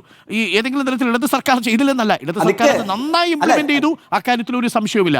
അത് ഹൈവേ ആണെങ്കിലാവട്ടെ, അത് ഗെയിൽ പദ്ധതി ആണെങ്കിലാവട്ടെ, മലയോര പാതയാണെങ്കിലാവട്ടെ, അതൊക്കെ ഇടത് മുന്നണി കൃത്യമായി തന്നെ ഇംപ്ലിമെന്റ് ചെയ്തിട്ടുണ്ട്. പക്ഷേ പല പദ്ധതികളുടെയും തുടക്കം ഉമ്മൻചാണ്ടി സർക്കാരിൻ്റെ കാലത്തുണ്ടായിരുന്നു എന്നുള്ളത് മറക്കണ്ടെന്നേ പറഞ്ഞുള്ളൂ. ജിൻഡോയുടെ സമയം അല്ല അരുൺ, ഞാനൊരു കാര്യം ചോദിക്കട്ടെ.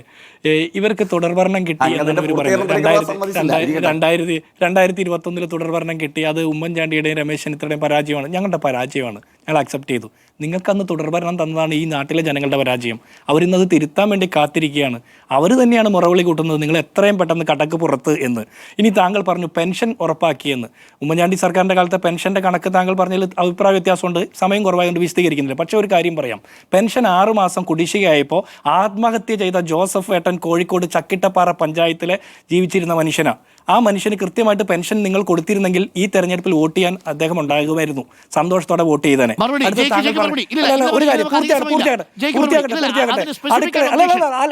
അരുൺ അദ്ദേഹം കുറെ കാര്യങ്ങൾ പറഞ്ഞപ്പോൾ ഞാൻ കേട്ടിരുന്നില്ല. ഇനി എന്നെ പറയാൻ അനുവദിക്കും. അരുൺ, അത് ശരിയല്ല, അത് നീതിയല്ല. അദ്ദേഹം അടുക്കളയിലെ സ്ത്രീകൾക്ക് 1000 രൂപ കൊടുത്തു എന്ന് പറയുന്നത് ശരിയല്ല. അരുണിന്റെ ചർച്ച കാണുന്നവർ തീരുമാനിക്കട്ടെ. അരുൺ തുല്യ സമയം അവസാന റൗണ്ടിൽ താങ്കൾ അദ്ദേഹത്തിന് കൊടുത്ത സമയമാണോ എനിക്ക് തന്നെ? അല്ല, വരും. പക്ഷേ ഈ ഒബ്ജക്ഷൻ കേട്ടിട്ട് പോകൂ, അല്ലെങ്കിൽ നമ്മൾ മറന്നു പോകും. എന്താണ് അതിന് മാത്രം ഒബ്ജക്ഷൻ ജയിക്ക്?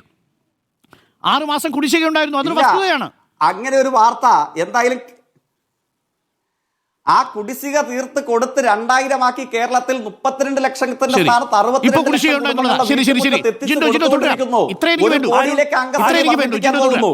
അരുൺ, ഞാൻ ഉറപ്പിച്ചു പറയുന്നു, 6 മാസക്കാലം കുടിശ്ശിക ഉണ്ടായിരുന്നപ്പോ ചക്കിട്ടപ്പാറ പഞ്ചായത്തിലെ ജോസഫ് ഏട്ടൻ ആത്മഹത്യ ചെയ്തിരുന്നു. അത് കിട്ടാത്ത മനുഷ്യർ പിച്ചച്ചട്ടി എടുത്ത് സമരം ചെയ്ത് ഹൈക്കോടതിയിൽ പോയപ്പോൾ ഇവര് പറഞ്ഞത് സർക്കാരിന്റെ ഔദാര്യമാണ് എന്നാണ്, നമ്മുടെ അവകാശമല്ല എന്നാണ് പറഞ്ഞത് സർക്കാരിന്റെ വക്കീല്. ഇത് രണ്ടും വസ്തുതയാണ്. ഇനി അടുക്കളയിലെ സ്ത്രീകൾക്ക് 1000 രൂപ കൊടുക്കുന്ന പദ്ധതിയെ കുറിച്ച് പറഞ്ഞു. ഒരു ജോലിയും ചെയ്യാത്ത സ്ത്രീക്ക് 1.25 കോടി രൂപ മാസപ്പടി കൊടുത്ത ഒരു സർക്കാരാണ് പിണറായി വിജയന്റെ സർക്കാർ. അതിനെക്കുറിച്ച് കൂടി ചർച്ച ചെയ്യണ്ടേ? അന്തർദേശീയ നിലവാരമുള്ള സ്കൂളുകളെ കുറിച്ച് പറയുന്നു. ആ സ്കൂളിന്റെ ക്ലാസ് റൂമിൽ ഒരു 5ാം ക്ലാസ്സുകാരി പാമ്പ് കടിയേറ്റ് മരിച്ചത്. ആ സ്കൂളിൽ ഉച്ചക്കഞ്ഞി വയ്ക്കുന്നവർക്ക് ശമ്പളം മുടങ്ങുന്നത്, ഉച്ചക്കഞ്ഞിക്ക് പണമില്ലാതാക്കുന്നത്. വിഴിഞ്ഞം തുറമുഖത്തിന്റെ ഉദ്ഘാടന ചടങ്ങിൽ പോയേ വാസവൻ മന്ത്രി പറഞ്ഞത് ഞങ്ങളുടെ പാർട്ട്ണറാണ് അദാനി എന്ന. പക്ഷെ അദാനിയുടെ മകൻ പറഞ്ഞത് ഉമ്മൻചാണ്ടി എന്ന മനുഷ്യനില്ലെങ്കിൽ ഈ തുറമുഖം ഇന്ന് സാക്ഷാത്കരിക്കപ്പെടില്ല. ഉമ്മൻചാണ്ടിക്ക് നന്ദി പറഞ്ഞതേ ഉള്ളൂ. ചരിത്രം നിങ്ങളുടെ മുമ്പിൽ, Okay. നിങ്ങൾ ഓരോ ശരി, ശരി. ഓർമ്മിപ്പിക്കുമ്പോൾ ചരിത്രം നിങ്ങളുടെ മുമ്പിൽ നോക്കി ശരി ശരി വളരെ പെട്ടെന്ന് ജയിക്കിന് 30 സെക്കൻഡ്സ് ജയിക്ക്, ജിൻഡോയ്ക്കും 30 സെക്കൻഡ്സ്. ജയിക്ക്. അല്ല, ഞാൻ പറയട്ടെ, ചരിത്രത്തിൽ വസ്തുതകളെ മുൻനിർത്തി പരിശോധിച്ചാൽ അങ്ങ് പറയുന്നു സാമൂഹ്യക്ഷേമ പെൻഷൻ കിട്ടാതെ ആത്മഹത്യ ചെയ്തു എന്നുള്ളതാണ്. ഇനി ഒരു വാദത്തിന് അംഗീകരിച്ചാൽ തന്നെ അത് കിട്ടുമെന്ന് ഉറപ്പ് കേരളത്തിൽ ഉണ്ടാക്കിയെടുത്തത് ആരാണ്? അങ്ങ് പറഞ്ഞ പേരുകാരൻ കേരളത്തിന്റെ മുഖ്യമന്ത്രിയായിരുന്നപ്പോ സാമൂഹ്യക്ഷേമ പെൻഷൻ നോക്കിയിരുന്ന ആത്മഹത്യ ചെയ്യാനാണെങ്കിൽ 18 മാസക്കാലം കൊണ്ട് 30 ലക്ഷം കുടുംബങ്ങൾ ആത്മഹത്യ ചെയ്യേണ്ട വരുന്നത്. കാരണം എന്താണ്? കോൺഗ്രസിന്റെ കാലയളവിൽ ഇത് പ്രഖ്യാപനമല്ലാതെ ഇത് കിട്ടൂല എന്ന് കേരളത്തിലെ ജനങ്ങളുടെ അനുഭവമാണ്. അങ്ങ് പറഞ്ഞ അതേ വാക്ക് അനുഭവമാണ്. പിണറായി വിജയൻ ഗവൺമെന്റിന്റെ കാലയളവിലൊക്കെ വന്നപ്പോഴോ അത് കിട്ടുമെന്നുള്ള ഉറപ്പാണ് കേരളത്തിന്റെ പ്രത്യേകത. ശരി ജിൻഡോ. ജോസഫിന്റെ ആത്മഹത്യാക്കുറിപ്പ് പൊതുസമൂഹത്തിന്റെ മുമ്പിലുണ്ട്, മാധ്യമങ്ങളുടെ പുറത്തു വന്നാണ്, നിങ്ങൾക്ക് കാണാം. 18 മാസക്കാലം ക്ഷേമ പെൻഷൻ മുടങ്ങി എന്നുള്ളതിന്റെ വിവരം ജയിക്കിന്റെ മുമ്പിലുണ്ടെങ്കിൽ ചർച്ച തീരുന്നതിന് മുമ്പ് എല്ലാവരെയും കാണിക്കണം. നിങ്ങളുടെ തോമസ് ഐസക് എന്ന് പറഞ്ഞ ധനകാര്യമന്ത്രി പറഞ്ഞ സ്റ്റേറ്റ്മെന്റ് 18 മാസം മുടങ്ങിയിരുന്നോ? പെൻഷൻ മുടങ്ങിയിരുന്നോ? അല്ല, തോമസ് ഐസക് എംസ്വരാജിന് കൊടുത്ത ചോദ്യം നമ്പർ 372, നക്ഷത്ര ചിഹ്നമിടാത്ത ചോദ്യം നമ്പർ 372 പ്രകാരം കൃത്യമായിട്ടുള്ള മറുപടി ഉണ്ട്. ജയിക്ക് അത് തള്ളിപ്പറയല്ലേ? Thomas Isaac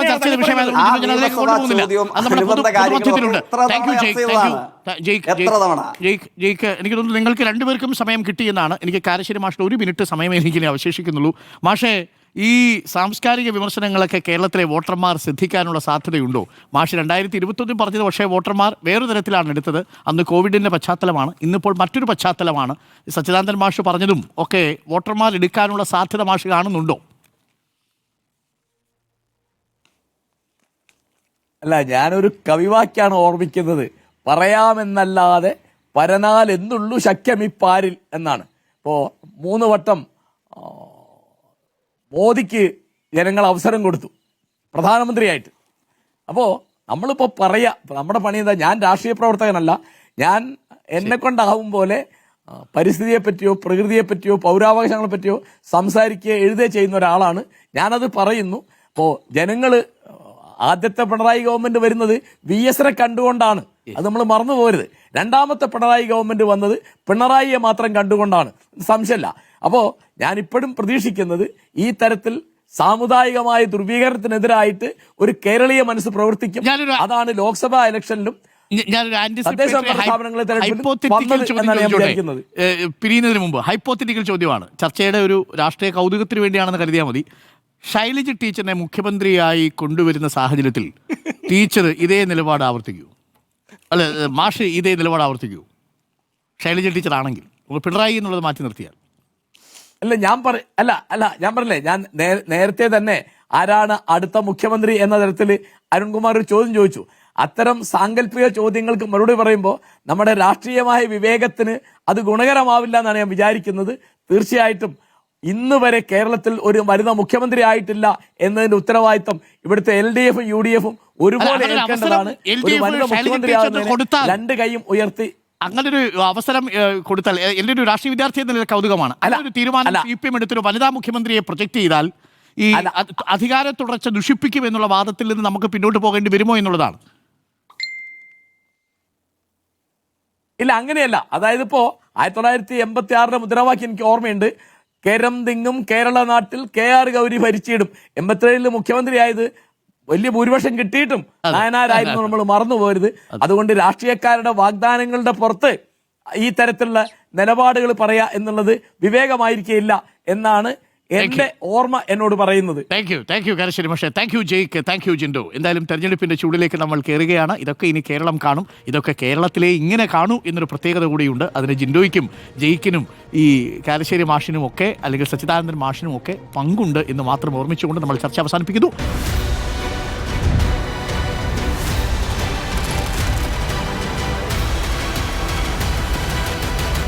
Debate with Dr. Arun Kumar.